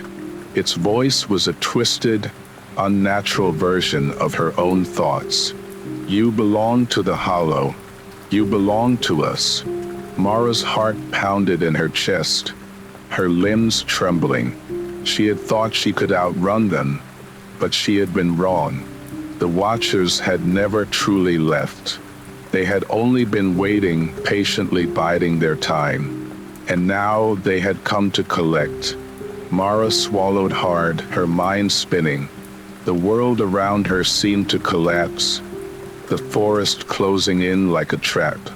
There was nowhere left to run. The Watchers were everywhere, their presence overwhelming, suffocating. But then she heard it, a faint sound, like the whisper of wind through the trees. A voice, distant and familiar, calling her name. Mara. She spun around, her heart skipping a beat. Was it an illusion, or was someone really here? Mara. The voice came again, clearer this time. And there, standing at the edge of the forest, was a figure, a man. Her heart leaped in her chest as she recognized him. It was Isaac. Mara's breath caught in her throat as she saw Isaac standing in the distance. Her mind raced, unsure whether it was a trick of the Watchers or some cruel hallucination. Her legs felt weak, but she forced herself to take a step toward him, her heart pounding with the hope she hadn't dared allow herself to feel. Isaac. Her voice cracked, barely a whisper against the overwhelming silence of the forest. Isaac's figure seemed to shimmer for a moment, like a mirage, but as she took another step, he grew clearer, his face soft with the same gentle expression she remembered. His dark eyes met hers, filled with warmth and something else. Urgency, fear, determination. Mara, you have to come with me, Isaac said, his voice steady but laced with desperation. Mara stood still, trying to process what was happening. She had left Isaac behind, had been forced to say goodbye, believing she'd never see him again. He had died long ago in the world she once knew. This couldn't be real. He couldn't be here. You're dead, she whispered, her voice barely audible. Isaac stepped closer, his expression pained. I know, but I'm here now. We don't have much time. The Watchers are coming, and if you don't listen to me, it will be too late. Her chest tightened. The Watchers were here. She could feel them closing in. Their presence was like a tightening vice around her. and she knew they would stop at nothing to reclaim her. But Isaac, how was this possible? What do you mean? Mara asked, struggling to keep her voice steady. How are you here? How can this be real? Isaac's gaze softened, but there was an edge of sadness in his eyes. It's real, Mara. I don't know how or why, but I know this: if you don't follow me, the Watchers will take you. They've always been here, waiting for you to make the wrong choice. The time for your decision has come. Mara shook her head, disbelief overwhelming her. I don't understand. I was in the realm of the forgotten. I thought I was free. You weren't, Isaac replied, his voice low and urgent. That place was never meant to be an escape. It was a trap, Mara. It was always a trap. And now you've crossed the threshold back into this world. But it's not the same as before. The Watchers have crossed over with you. The ground trembled beneath her feet, and Mara's heart raced. The Watchers' whispers echoed through the forest, louder now, closer, more insistent. Their presence was overwhelming, and she felt the cold, familiar pull of their darkness closing in. Then what am I supposed to do? Mara asked, panic creeping into her voice. I can't outrun them again. I can't fight them. Isaac's eyes darkened, his expression grim. You're stronger than you think, Mara, but the key lies within you. You have to decide once and for all. You can't keep running. You've already made your choice once, but it wasn't the right one. You have to make the right one now, before they take everything from you. The whispers grew louder, the Watchers' voices twisting with malice. You cannot escape. You cannot fight what has already claimed you. The words clawed at her mind, but Isaac's voice cut through the noise. Mara, listen to me. You have the power to end this, to end them. You can destroy the Watchers, but only if you embrace your true strength. If you give in to the darkness within you, you'll lose everything. If you fight, you might still have a chance. Mara looked into Isaac's eyes, her heart aching with the weight of the decisions she had to make. She had already given so much, her past, her safety, her soul. But now she had the power to make the final choice. Could she really end this? Could she truly fight the Watchers and win? The forest seemed to close in around her, the trees looming like silent sentinels, watching her every move. The Watchers were almost upon her. She could feel their cold, oppressive presence creeping into her bones, filling her with fear and doubt. Isaac reached out to her, his hand trembling. Please, Mara, trust me. You have to trust yourself. You're not alone. Mara looked down at the ground, her mind spinning. She had lost so much already. Would facing the Watchers again be the end of her? Or could she find the strength to defeat them? Isaac's words echoed in her mind, urging her to choose, to embrace her power, to fight for herself and those she loved. She could no longer hide, no longer run. The time had come to face her greatest fear. With a deep breath, Mara nodded. I'm ready. Mara's heart pounded in her chest as she took one last, steadying breath. The fog around her had thickened, swirling like a living entity, and the trees bent unnaturally, their twisted branches reaching toward her like the fingers of forgotten souls. The presence of the Watchers loomed heavily in the air, their whispers growing louder, almost deafening. You cannot fight us. One of the voices hissed, a sound like nails dragging across stone. You will join us, as all who have come before you. Mara turned to Isaac, who stood by her side, his face pale but resolute. His eyes held an intensity that gave her strength. "You've always been strong, Mara," he whispered. "You've always had the power to break free. You just have to believe it." Her fingers curled into fists, the cold wind biting at her skin. But she could feel the fire inside her, the strength that Isaac had always seen in her. The Watchers may have thought they controlled her, may have believed she was their possession, but they were wrong. With a sharp inhale, Mara closed her eyes for a moment, centering herself. The power that she had suppressed for so long surged beneath the surface, and as her eyes opened, a deep resolve filled them. The darkness no longer had control over her. She could feel the Watchers trying to twist her thoughts, filling her mind with doubt, but she forced them back, locking the fear away. "I am not yours," she said aloud, her voice stronger than it had ever been before. "You may have taken pieces of me, but you do not own me." The Watchers seemed to recoil, their forms flickering and distorting, their cold laughter fading into a low, guttural growl. "You will regret this." The voice of the Watchers boomed, echoing from all directions. "There is no escaping what is fated." But Mara stood firm, her eyes fixed on the dark shapes moving in the mist. The energy that had always been inside her flared to life, a force that she could no longer deny.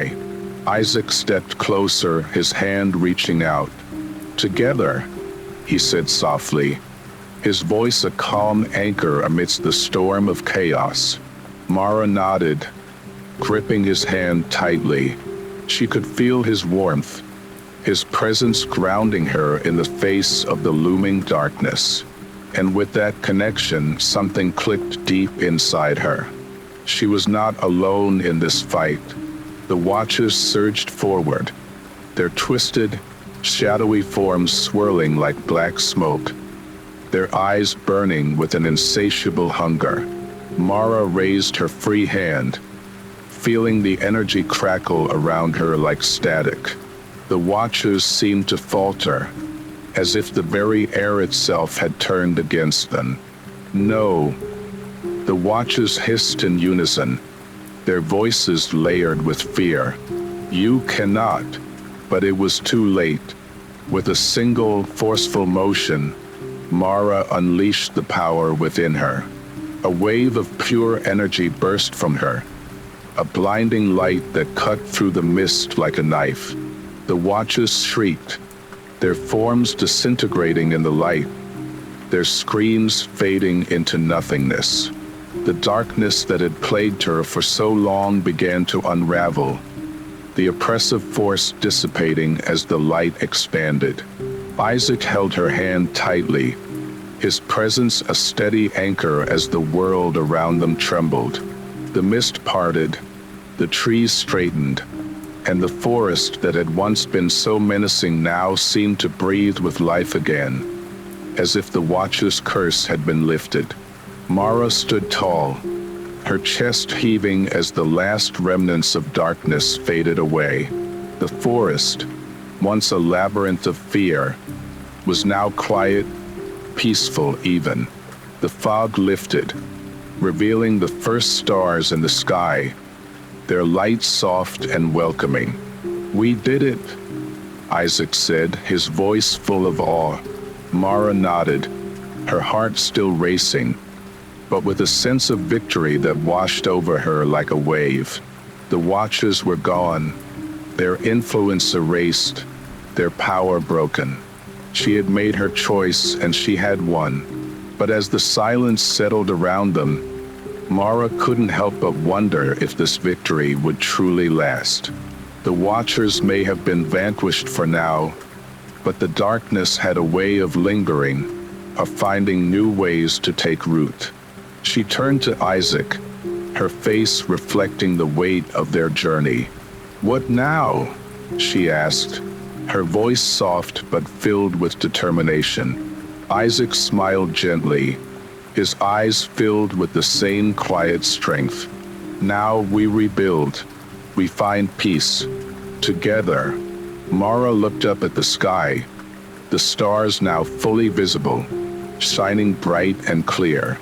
The world seemed to be holding its breath, as if waiting for something, for the next chapter to begin. She didn't know what the future would bring, but for the first time in what felt like forever, she was ready. Ready to face whatever came next, knowing she was no longer bound by the past, no longer haunted by the watchers. She was free, and with Isaac by her side, she knew she could face anything. The forest had fallen silent, but the air still felt thick with something unspoken, a lingering tension as if the world was holding its breath. The weight of the past few days, the battle, and the memories Mara had left behind hung heavily in the air. Isaac stood beside her, his presence a quiet comfort, but even he seemed lost in thought. "We've done it, but..." Mara's voice trailed off, uncertainty creeping into her mind. What if they come back? What if the darkness is still out there, waiting for me to slip up? Isaac turned to her, his gaze steady and calm. "Mara, the watchers are gone. The darkness that they cast over you, it's broken. But what you've been through, it's left its mark. The past won't simply vanish, and neither will the scars. But you're free. You've taken back control of your own life." Mara glanced at the quiet woods around them. The once foreboding trees now stood still, their branches reaching out like hands that no longer threatened to close in on her. But still, there was something nagging at her, a question she couldn't silence. "What if it's not enough?" she whispered. "What if I haven't destroyed everything they left behind?" Isaac's hand rested on her shoulder, grounding her, as if to remind her that she was no longer alone in this. "The darkness might linger, Mara. It might echo in your mind, even after everything ends. But that doesn't mean it controls you. You've already chosen the light." Mara took a deep breath, looking at the sky above, the stars now fully visible, shining brightly in the dark expanse. The world felt strangely at peace, as though it were waiting for her to take the next step. But what step was that? "Do you think we can ever really move on?" she asked, her voice full of vulnerability. "Or are we just pretending to be okay?" Isaac smiled, though his eyes held a shadow of something older, something he too had come to terms with. "You can move on, Mara. It doesn't mean forgetting what happened, but learning to live with it, accepting it. Peace comes with time, not perfection." For a moment, Mara was silent, letting his words sink in. There was no instant fix, no magical cure to erase the scars she carried, but she could choose to heal, to move forward despite the pain. The stars above sparkled in the clear night sky, casting a soft glow over the two of them. The wind picked up, rustling the leaves of the trees, and for the first time, Mara felt the weight of everything she had endured begin to lift. "Mara," Isaac began, his voice soft and serious. "There's something I need to tell you." She turned to him, her heart skipping a beat. "What is it?" He hesitated, as if gathering his thoughts, then spoke. "I know you've been through hell. I know what you've lost, and I know what it feels like to fight against something that seems unbeatable. But there's something you have to understand." Mara waited, her breath held in anticipation. Isaac's face softened as he continued. The power you have inside you is unlike anything I've ever seen. It's not just about fighting the darkness. It's about understanding it. The Watchers, they fed on fear, on despair. But you've learned how to see beyond that. You've learned how to break free from their hold. Mara's chest tightened at his words. The past, the Watchers, they had been such a large part of her life for so long. But she realized now that they didn't define her. She had the strength to redefine herself. I can't change the past, she said quietly, but I can choose to live for the future. Isaac nodded. Exactly. You're not bound by what you've been through. You're not defined by the pain or the darkness. Mara turned her gaze back to the forest, the quiet beauty of the night now settling into her bones. The world had always seemed like such a cruel place, filled with shadows and hidden dangers. But now, in the silence, she felt something new, a sense of hope. "We have time, don't we?" she asked, her voice barely above a whisper. Isaac's smile was small but sincere. "We do. Time to find peace. Time to rebuild. Time to heal." Mara exhaled slowly, a weight lifting off her chest. For the first time in what felt like an eternity, she felt a glimmer of something, hope, perhaps, or the beginning of acceptance. It wasn't the end of the journey, but it was the beginning of something new, something she could control. And as she stood beside Isaac, her hand still in his, she realized that the darkness didn't have to rule her anymore. It would always be there, lingering in the corners of her mind, but she was no longer afraid. Together, they could face whatever came next. As Mara and Isaac stood in the clearing, the night air around them seemed to shift. The distant rustle of the trees, the gentle whisper of the wind, and the flickering of distant stars all felt like signs of a world that had somehow been reset. Like a great lingering storm had finally passed, and now there was a rare, serene calm. Mara took a slow, deliberate breath.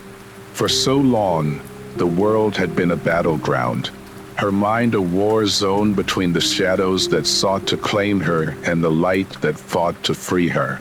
Now, standing in the heart of the forest that had once seemed so oppressive, it felt different. The trees around her no longer felt like they were closing in, but rather as though they were simply standing in watch, allowing her space to breathe, to exist. "Do you ever feel like this is all just temporary?" Mara asked, her voice softer now, as she looked at the vastness of the world around her. The stars above were too beautiful, too eternal, to be touched by the fleeting troubles of human lives. Like we're just passing through? Isaac glanced at her, his face calm, but his eyes glinted with something distant. "Maybe. I think everyone feels that way at some point. Like nothing will last, like everything is fragile. But maybe it's that fragility that makes it all meaningful." Mara turned to him, the light from the stars catching on his features. His expression was peaceful, and for the first time since her return from the Forgotten Realm, she saw in him not just the person she had once known, but someone who had come to terms with the passage of time, with all the impermanence life had to offer. "You think we're meant to just let go of everything?" she asked, almost as if the words were testing the air, uncertain but needing to speak them. "The past, the Watchers, all of it?" Isaac's eyes softened, his gaze drifting across the land that stretched before them. "I think we're meant to understand it, not let it define us, but accept it as part of the journey. What the Watchers were, what they tried to do to you, it's a chapter in the story of who you are. But it's not the whole story. Mara nodded, digesting his words slowly. She had spent so long running from her past, trying to hide from the darkness that had seemed so inescapable. But now the idea of accepting her history, of not letting it control her, began to make sense. "Do you think they'll ever stop looking for me?" she asked, her voice barely above a whisper, as if speaking too loudly might summon the Watchers back into being. Isaac took a deep breath. The Watchers are gone, but darkness never fully disappears. It waits. It lingers, not just in you, but in everyone. The only thing we can do is live with it. Learn to live alongside it without letting it take over. Mara turned to him, her mind still swirling with the weight of their past and the uncertainty of the future. But now there was a flicker of hope. "I don't know if I can ever fully forget," she admitted, her voice cracking slightly. "But I don't want to be afraid anymore." Isaac smiled at her, that same soft smile that had always been so familiar. "You don't have to forget. You just need to stop running from it." They stood in silence for a while, the world around them quiet except for the sounds of the night, crickets, rustling leaves, and the distant call of an owl. The air was crisp, refreshing, as if everything had been washed clean. The weight of the past had lifted, but it was still there, faintly, in the shadows of their thoughts. Mara's gaze drifted upward to the stars again. Their light, steady and unmoving, seemed to promise something. A continuity, a calmness. "Maybe this is what it means to be free," she murmured. "Not running anymore, but just existing. Not weighed down by what I was or what I could be, but simply living." Isaac chuckled softly. "That's exactly it. Freedom isn't about escaping your past. It's about learning to live despite it." They remained there for some time, standing at the edge of the forest, gazing out at the expanse of the night sky. The path ahead was unclear, and Mara knew there would be challenges. There always were. But for the first time, she felt a sense of peace, a sense of balance between the light and the darkness. She wasn't running. She wasn't fighting. She was just being. And for now, that was enough. The night passed slowly, its tranquility settling around Mara like a comforting blanket. The moonlight filtered through the canopy of trees, casting a soft glow on the path ahead, now clear and inviting. As the first light of dawn broke over the horizon, Mara felt a sense of finality wash over her. The Watchers were gone. The lingering darkness had receded. Yet, she knew deep down that her true journey had only just begun. Isaac stood beside her, his presence steady and reassuring. The silence between them was no longer one of unease, but of shared understanding.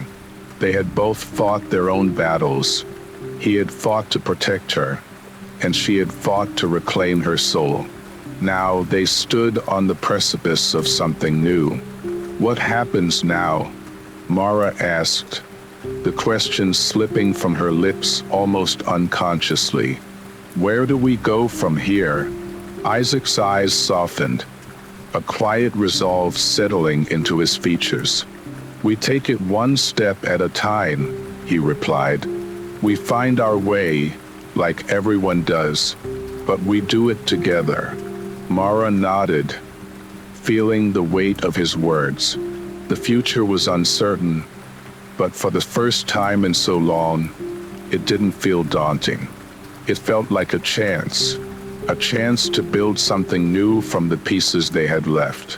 "Together," she repeated, the word feeling more like a promise than an answer.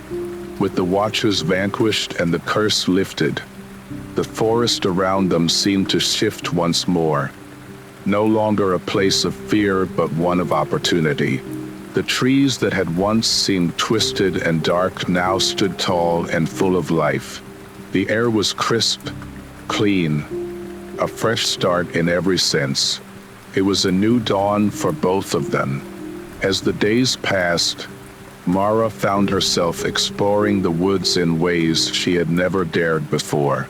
She walked among the trees, breathing in the fresh air, feeling the sunlight filter through the leaves. For the first time, the forest didn't feel like a place to escape from. It was a place to embrace. Isaac was by her side every step of the way, his steady presence a reminder that she no longer had to face the world alone. They spent their days learning the rhythms of the world around them, finding peace in the simple things. The rustle of the leaves in the wind, the way the birds sang in the mornings, the quiet sounds of nature that once had been drowned out by the whispers of the watchers.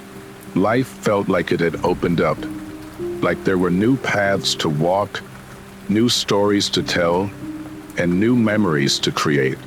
But even in this peace, Mara knew there was work to be done.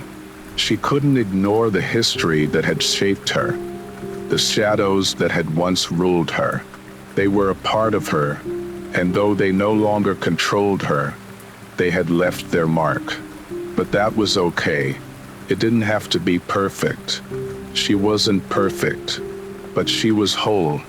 One afternoon, as they sat on the porch of a small cabin they had built together, Mara looked out at the peaceful forest, the weight of the past finally feeling like it had been lifted. She turned to Isaac, a soft smile playing at the corners of her lips. "Do you think we'll ever be able to forget?" she asked. Isaac's eyes met hers, his expression thoughtful. "Not forget, but remember without fear. The past is a part of us, but it doesn't have to define us." Mara nodded. "I think I'm starting to understand that." They sat in silence for a while, the gentle sounds of the forest wrapping around them like a lullaby. It was quiet, peaceful, and for the first time in a long while, Mara felt at home. But even as she embraced this new life, she knew that their journey wasn't truly over. The watchers were gone, but the world was still filled with mystery and unseen forces. There would be challenges ahead, perhaps even shadows that threatened to creep back into her mind. But Mara knew now that she had the strength to face whatever came next. She had the light within her, and the darkness could no longer touch her in the same way. For the first time in a long while, Mara truly felt free. And as the sun dipped below the horizon, she knew that the story she had once feared was only just beginning. As the seasons shifted, so did the rhythm of life. What had once been a place of survival and struggle for Mara was slowly becoming a home.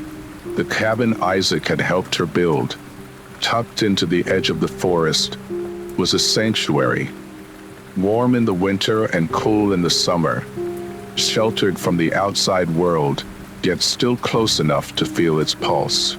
Yet, as the days bled into one another, Mara couldn't shake the feeling that something was still out there, something that had been left unresolved, something deeper than the Watcher's dark influence. It wasn't a fear, not exactly, but a sense of unfinished business that nagged at her mind. The past hadn't released its hold entirely. The shadows she had fought against still lingered, in the quiet spaces between her thoughts. Isaac had noticed it too, though he said little. He was content in the peace they had found, but every so often, his eyes would flicker to the horizon, as if something invisible was calling to him, just beyond the trees.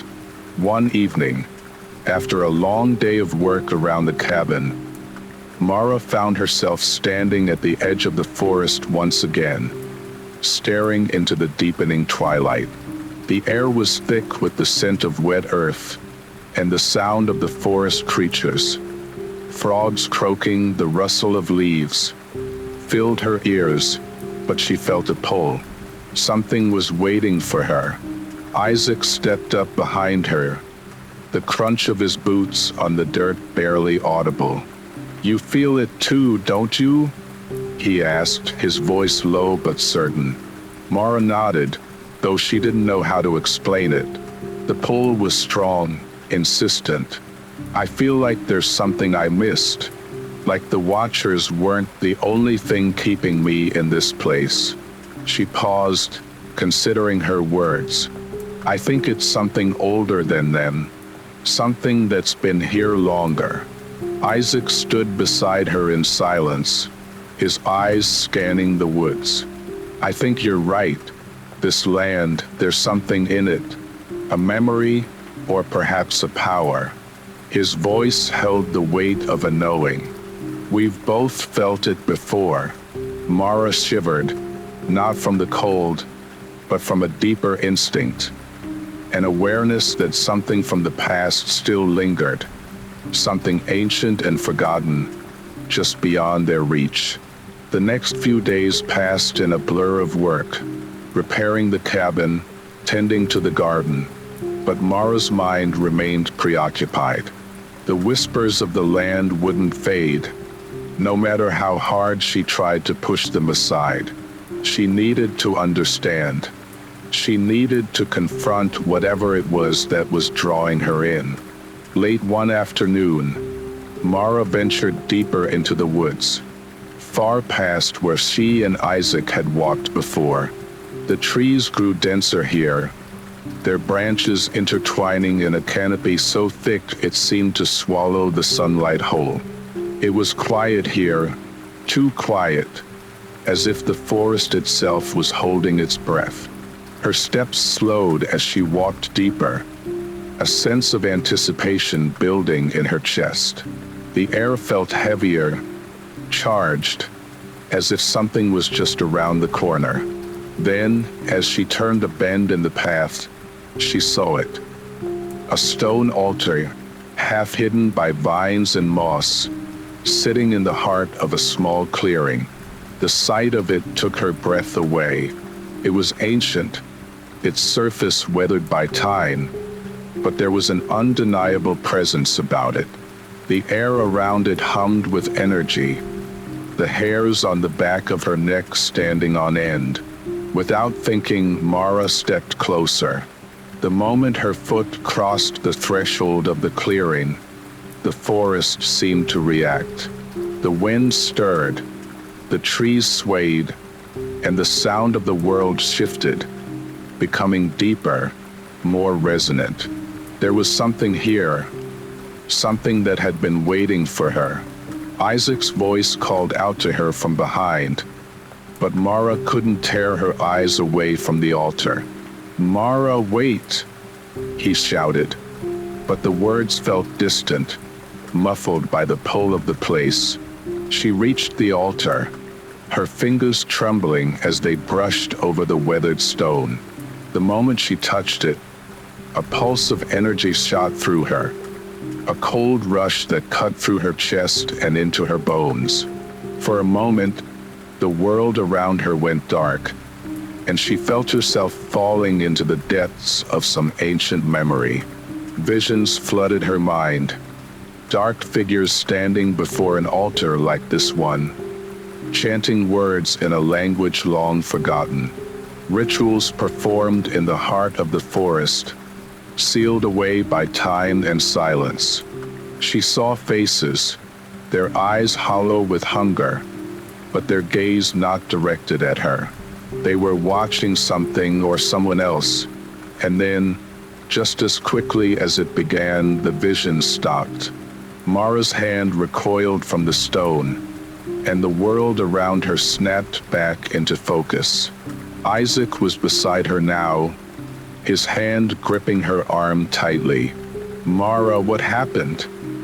he asked, his voice urgent, but gentle.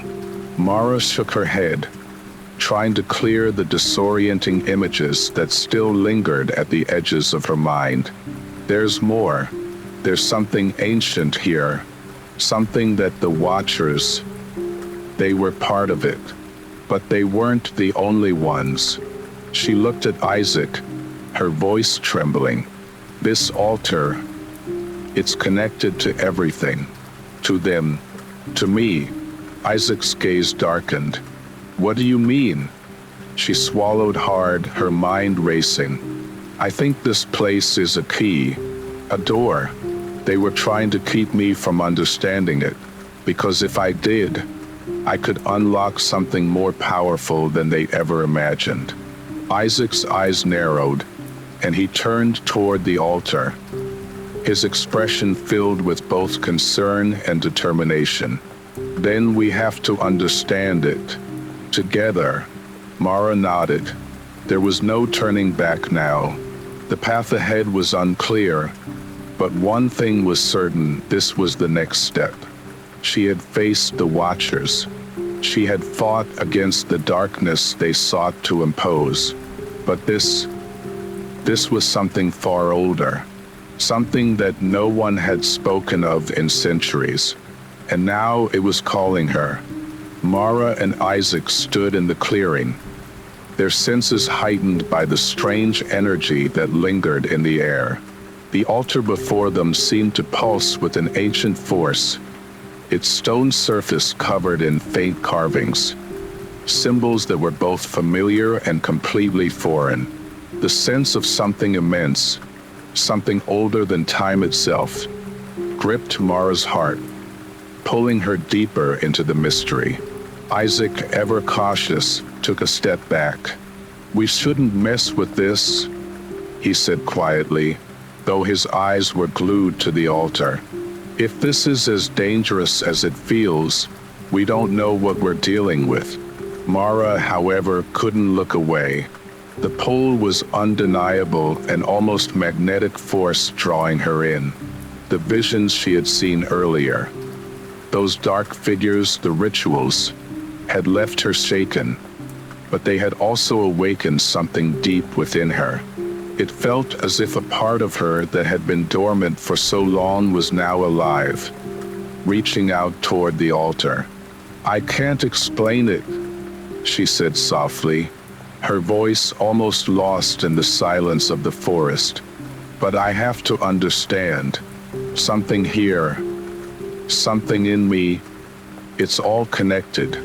Isaac looked at her with concern, but he didn't stop her when she approached the altar again. The symbols carved into the stone seemed to shimmer faintly in the dimming light of the evening, as if they were alive, waiting for her touch. As her fingers brushed against the cold surface, the sensation intensified, like a current of electricity running through her veins. She gasped, her body trembling, but she didn't pull away. Suddenly, the ground beneath them seemed to shift. The air grew colder, the wind picking up around them in violent gusts. Isaac stepped forward, his hand reaching out to steady her, but it was too late. A deep rumble echoed through the forest, like the growl of some ancient beast awakening from its slumber. Mara's vision blurred, and she staggered back, but her feet remained rooted to the ground. She could feel the weight of something immense, something powerful, pushing against her, as if the very fabric of the earth was shifting. The forest seemed to close in around them, the trees groaning as though they were alive. Get away from it, Isaac shouted, his voice frantic. But Mara could barely hear him over the roar of the wind, her senses overwhelmed by the force emanating from the altar. In her mind, she heard it again, the chanting, the dark figures. Their words echoed in her mind, incomprehensible but filled with a terrible promise. They were not the only ones to have stood before this altar. She wasn't the first to feel this pull, but she had to know. She had to understand what it meant. The wind died suddenly, and the world fell silent again. The pressure in the air lifted, and for a moment, everything seemed still, as though the forest itself was holding its breath. Mara stumbled back, her hands still pressed against the altar. Her heart raced as the world around her slowly returned to normal. The trees stood silent, the wind had stilled, and the darkness of the forest once again seemed just a shadow in the distance. But Mara knew that what she had experienced was no ordinary vision. It was a connection, a link to something far older than herself. Isaac grabbed her by the shoulders, his voice low but filled with urgency. "We need to leave. Now." Mara nodded, though her mind was still reeling. She felt the weight of the altar's power, as though it had marked her in some way. But what had happened? Had the altar responded to her touch, or had it simply unlocked something that was already there? Isaac gently pulled her away from the clearing, though she could feel the pull of the altar still, tugging at her in the back of her mind. But as they moved deeper into the forest, the feeling began to fade, like the memory of a dream slipping away with the dawn. That night, as they sat by the fire in their cabin, Mara couldn't shake the feeling that something had changed. The air felt heavier, and the forest outside seemed quieter, unnaturally so. Isaac had been quiet since they returned, his expression unreadable, though the concern was still visible in his eyes. "Mara," he said after a long silence, his voice heavy, "I don't know what that was, but it's not over. Whatever you touched, whatever we woke up, it's not finished." Mara looked into the flames, her thoughts racing. The altar, the visions, the ritual. It all felt like a piece of a puzzle she couldn't quite solve. But she had been marked. That much was clear. The darkness had left its imprint on her. But now it seemed as if the forest itself had become a part of her. A part of her story that had been waiting for her to uncover. "Do you think the Watchers were just the beginning?" she asked, her voice quiet as she stared into the fire. Isaac looked at her for a long moment, then nodded. They were part of something bigger, something much older. This land, this forest, it's a place of power. And whatever's in it, it's been waiting for you. Mara felt a chill run down her spine at his words. She had always known that she wasn't alone, that the shadows of her past weren't the only things that haunted her. But now, it seemed that the forest itself, with all its mysteries and untold secrets, was calling her. "I have to go back," she said suddenly, surprising even herself. "I need to understand what happened. When I woke up." Isaac frowned. "Mara, it's dangerous. We don't know what's out there. What if we're dealing with something that's more than just memories? Something that can't be controlled?" "I know," she replied softly, "but I can't live with this uncertainty anymore. The Watchers aren't the only thing I need to defeat. I need to face what I uncovered." Isaac was silent for a moment, and then he stood, offering his hand. "Then I'm with you. We'll face it together. Whatever it is." Mara nodded. Together, they would find the answers. Together, they would uncover the truth of what lay hidden in the heart of the forest. And, in doing so, perhaps unlock the final mystery of her past. The night was still, the usual rustle of the forest subdued as if holding its breath. Mara stood at the edge of the clearing, Isaac beside her. both of them staring at the altar as though it were a silent sentinel waiting for them to uncover its truths. The events of the previous day still hung in the air, unresolved, but the pull was stronger now. It called to her like a whisper, a voice that had been hidden for centuries, yearning to be heard again. They had decided to return, despite the weight of caution pressing down on them. There was something here that Mara needed to understand. Her mind had been plagued by visions of the past. Dark rituals, ancient beings, and faces that blurred into one another. The stone altar had awakened something inside her, something tied to the land, something tied to her own blood. She could feel it. The truth was close, just beyond reach, waiting to be uncovered. Isaac seemed to sense her determination. He didn't speak as they approached the altar, his eyes scanning the shadows of the forest. But he stood by her, his presence a quiet reassurance, even though his own unease was palpable. The forest had always been a place of mystery for him, but he had never seen it like this, darker, more charged, as if it was alive, watching. Mara's fingers hovered over the carvings on the stone once more. The symbols were the same as before, but now they seemed clearer, sharper. They were familiar in a way she couldn't explain. As her fingers traced one of the symbols, a sudden pulse of energy surged through her hand, and for a moment, her vision blurred. Her heart raced as she felt herself being pulled into the same dark vision she had experienced the day before. The chanting echoed louder this time, the words clearer, though still unintelligible. She saw figures, dark figures, cloaked in shadows, standing around the altar, their faces hidden, their voices rising in unison. The ritual was ancient, older than anything she had ever encountered, its purpose lost to time. But the faces that swam into focus were unmistakable. They were hers, or at least people who looked like her, from another time, another place.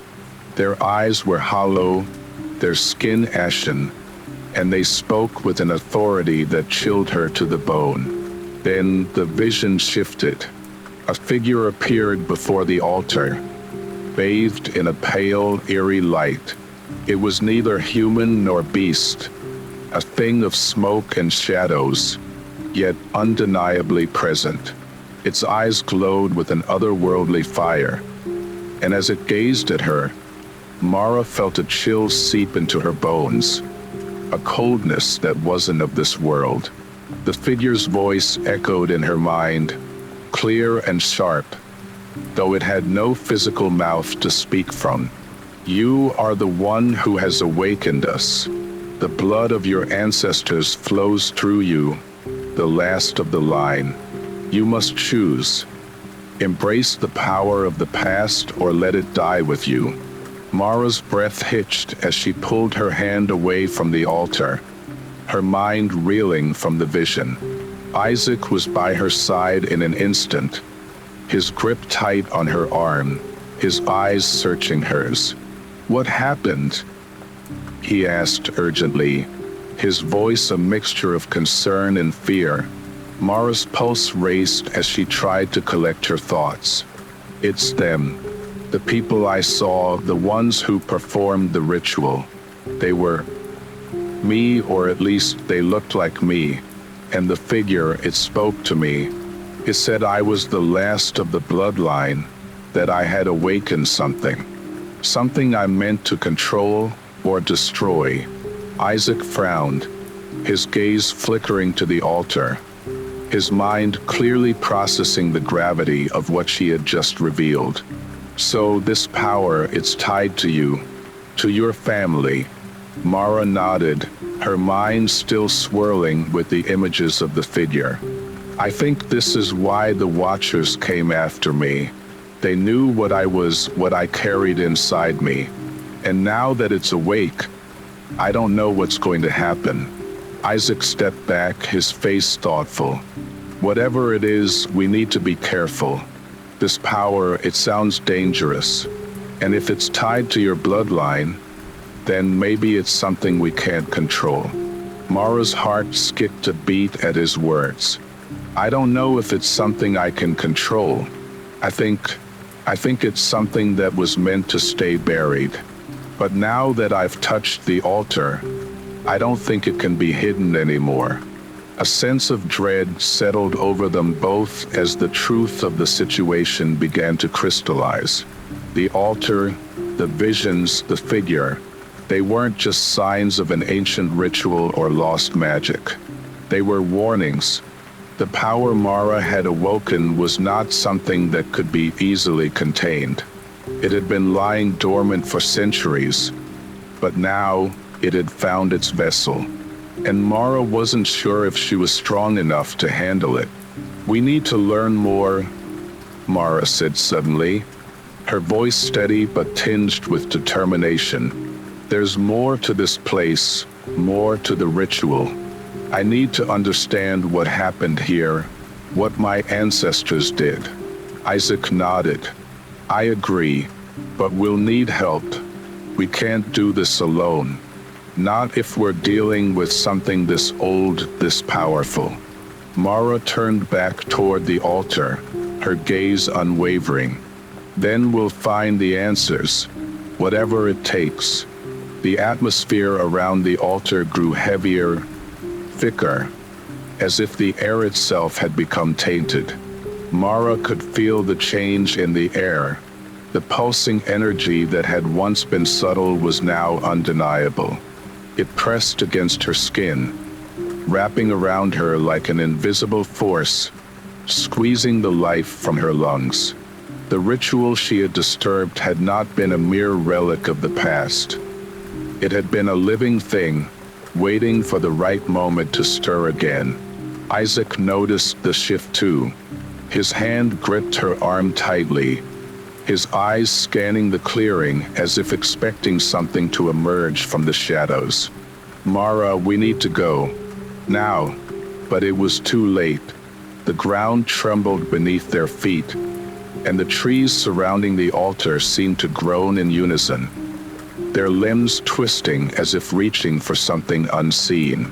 A deep rumble echoed from the depths of the earth, like the sound of an ancient beast awakening from a long slumber. The whispers, the same ones Mara had heard in the vision, grew louder, filling her mind with their cryptic chant. She could barely focus, her senses overwhelmed by the sudden barrage of images and sounds. Then, a figure emerged from the darkness. At first, it was only a shadow, a vague outline in the periphery of her vision. But as it stepped closer, it became clearer. An impossibly tall figure, draped in tattered robes, its face obscured by a hood that seemed to swallow the light. The figure moved with a fluidity that defied natural movement, as if it were both there and not there at the same time.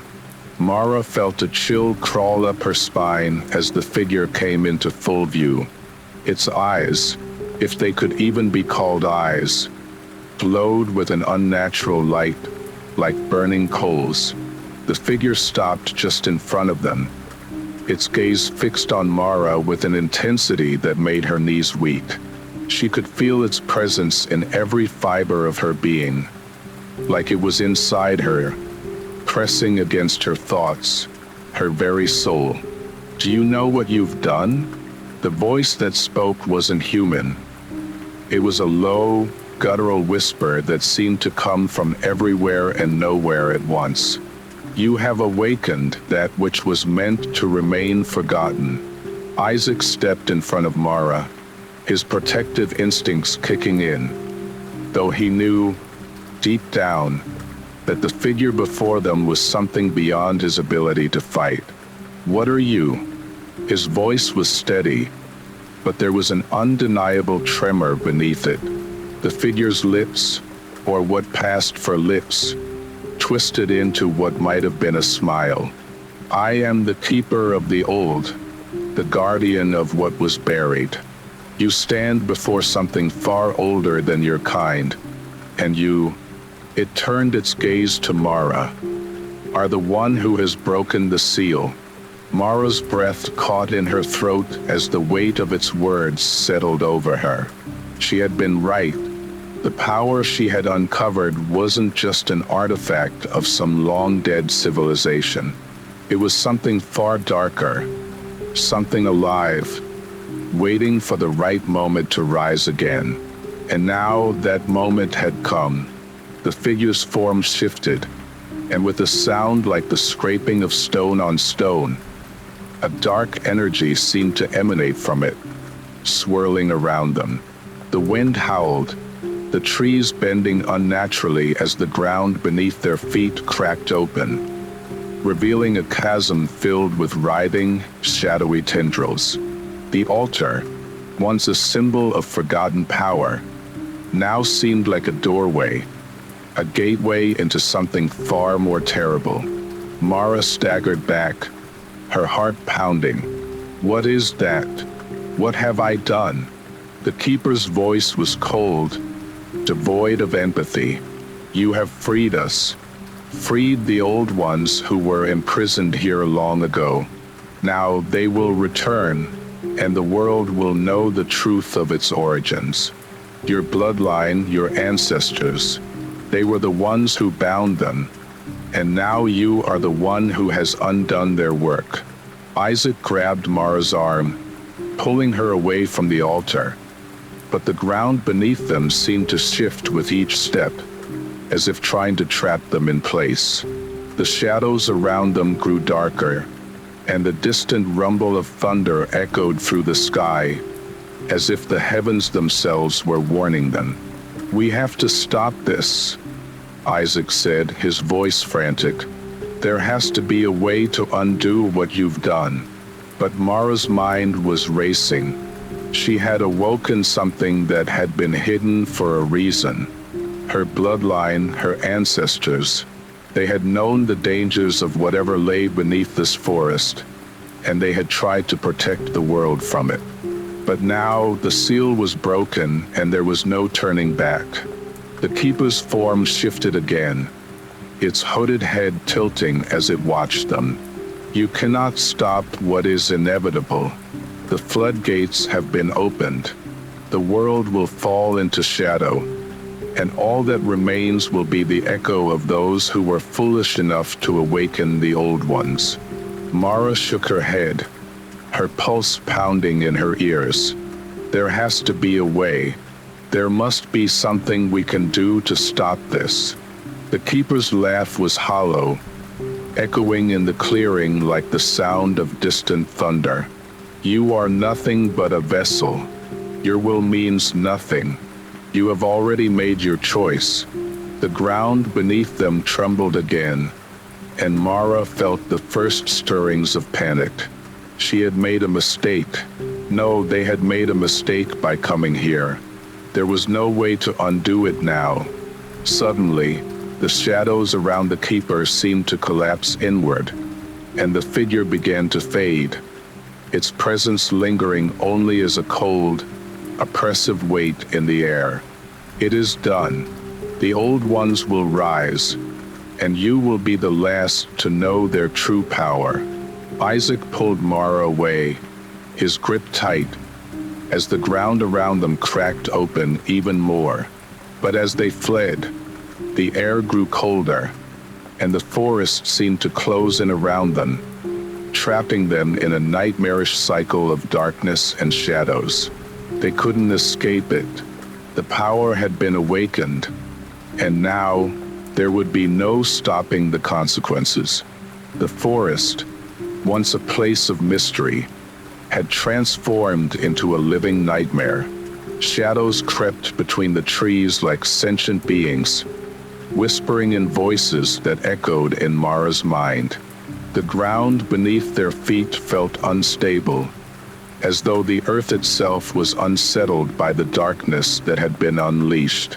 Each step they took seemed to bring them deeper into the abyss, farther away from the world they had once known. Isaac's hand tightened around Mara's, his breath ragged as he pulled her through the forest. They had to move faster, but with each passing moment, the weight of the darkness pressing in on them grew heavier. The sky above had shifted from the soft hues of dusk to a deep, oppressive black. The stars were hidden, swallowed by the endless night that seemed to stretch on forever. Mara felt the full weight of her actions crashing down on her. The power she had awakened, the ancient evil, was not something that could be controlled, no matter how much she wished otherwise. The ritual had been completed, and the old ones, the beings of shadow and darkness, were stirring, rising from their ancient slumber. The keeper had made it clear that there was no turning back. They had made a mistake, and now the world would pay the price. As they stumbled through the forest, a low rumble began to shake the ground. The trees around them groaned, their trunks bending unnaturally, as if they too were succumbing to the ancient forces that had been unleashed. The wind howled, carrying with it an eerie, mournful cry that seemed to come from the very earth itself. Mara's heart raced as she glanced over at Isaac. His face was pale, his eyes wide with fear, but there was no escaping it. No escape from the horror they had unleashed. "Mara," Isaac whispered, his voice barely audible above the howling wind. "We need to find shelter. This isn't over." But Mara could feel it. The end was near. The old ones were rising. There was no shelter, no place to hide from what they had set in motion. They had awakened something ancient, something beyond their understanding, and now it was coming for them. Suddenly, the ground beneath them split open, sending a wave of panic through Mara. She reached out to grab Isaac, but he slipped from her grasp, falling into the darkness that had opened up before them. Her heart stopped as she watched him disappear, swallowed by the void. "Isaac!" she cried, her voice a desperate scream, but there was no answer, only the deafening silence that followed. For a moment, Mara stood frozen, paralyzed by the loss. The shadows around her seemed to close in, swallowing the light, pulling her deeper into the darkness. But then she remembered. Isaac had been right. They had to keep moving, even if it meant facing the terror that awaited them. With a final glance back at the chasm where Isaac had fallen, Mara turned and ran.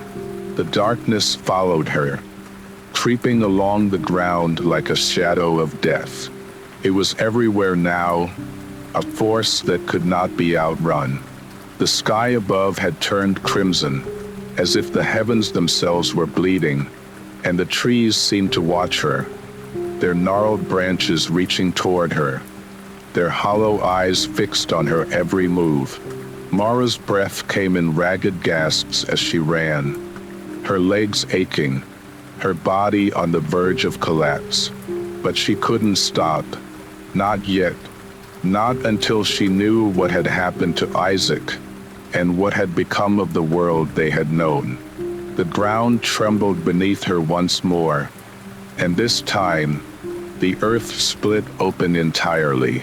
The darkness from the chasm below reached up, swallowing everything in its path.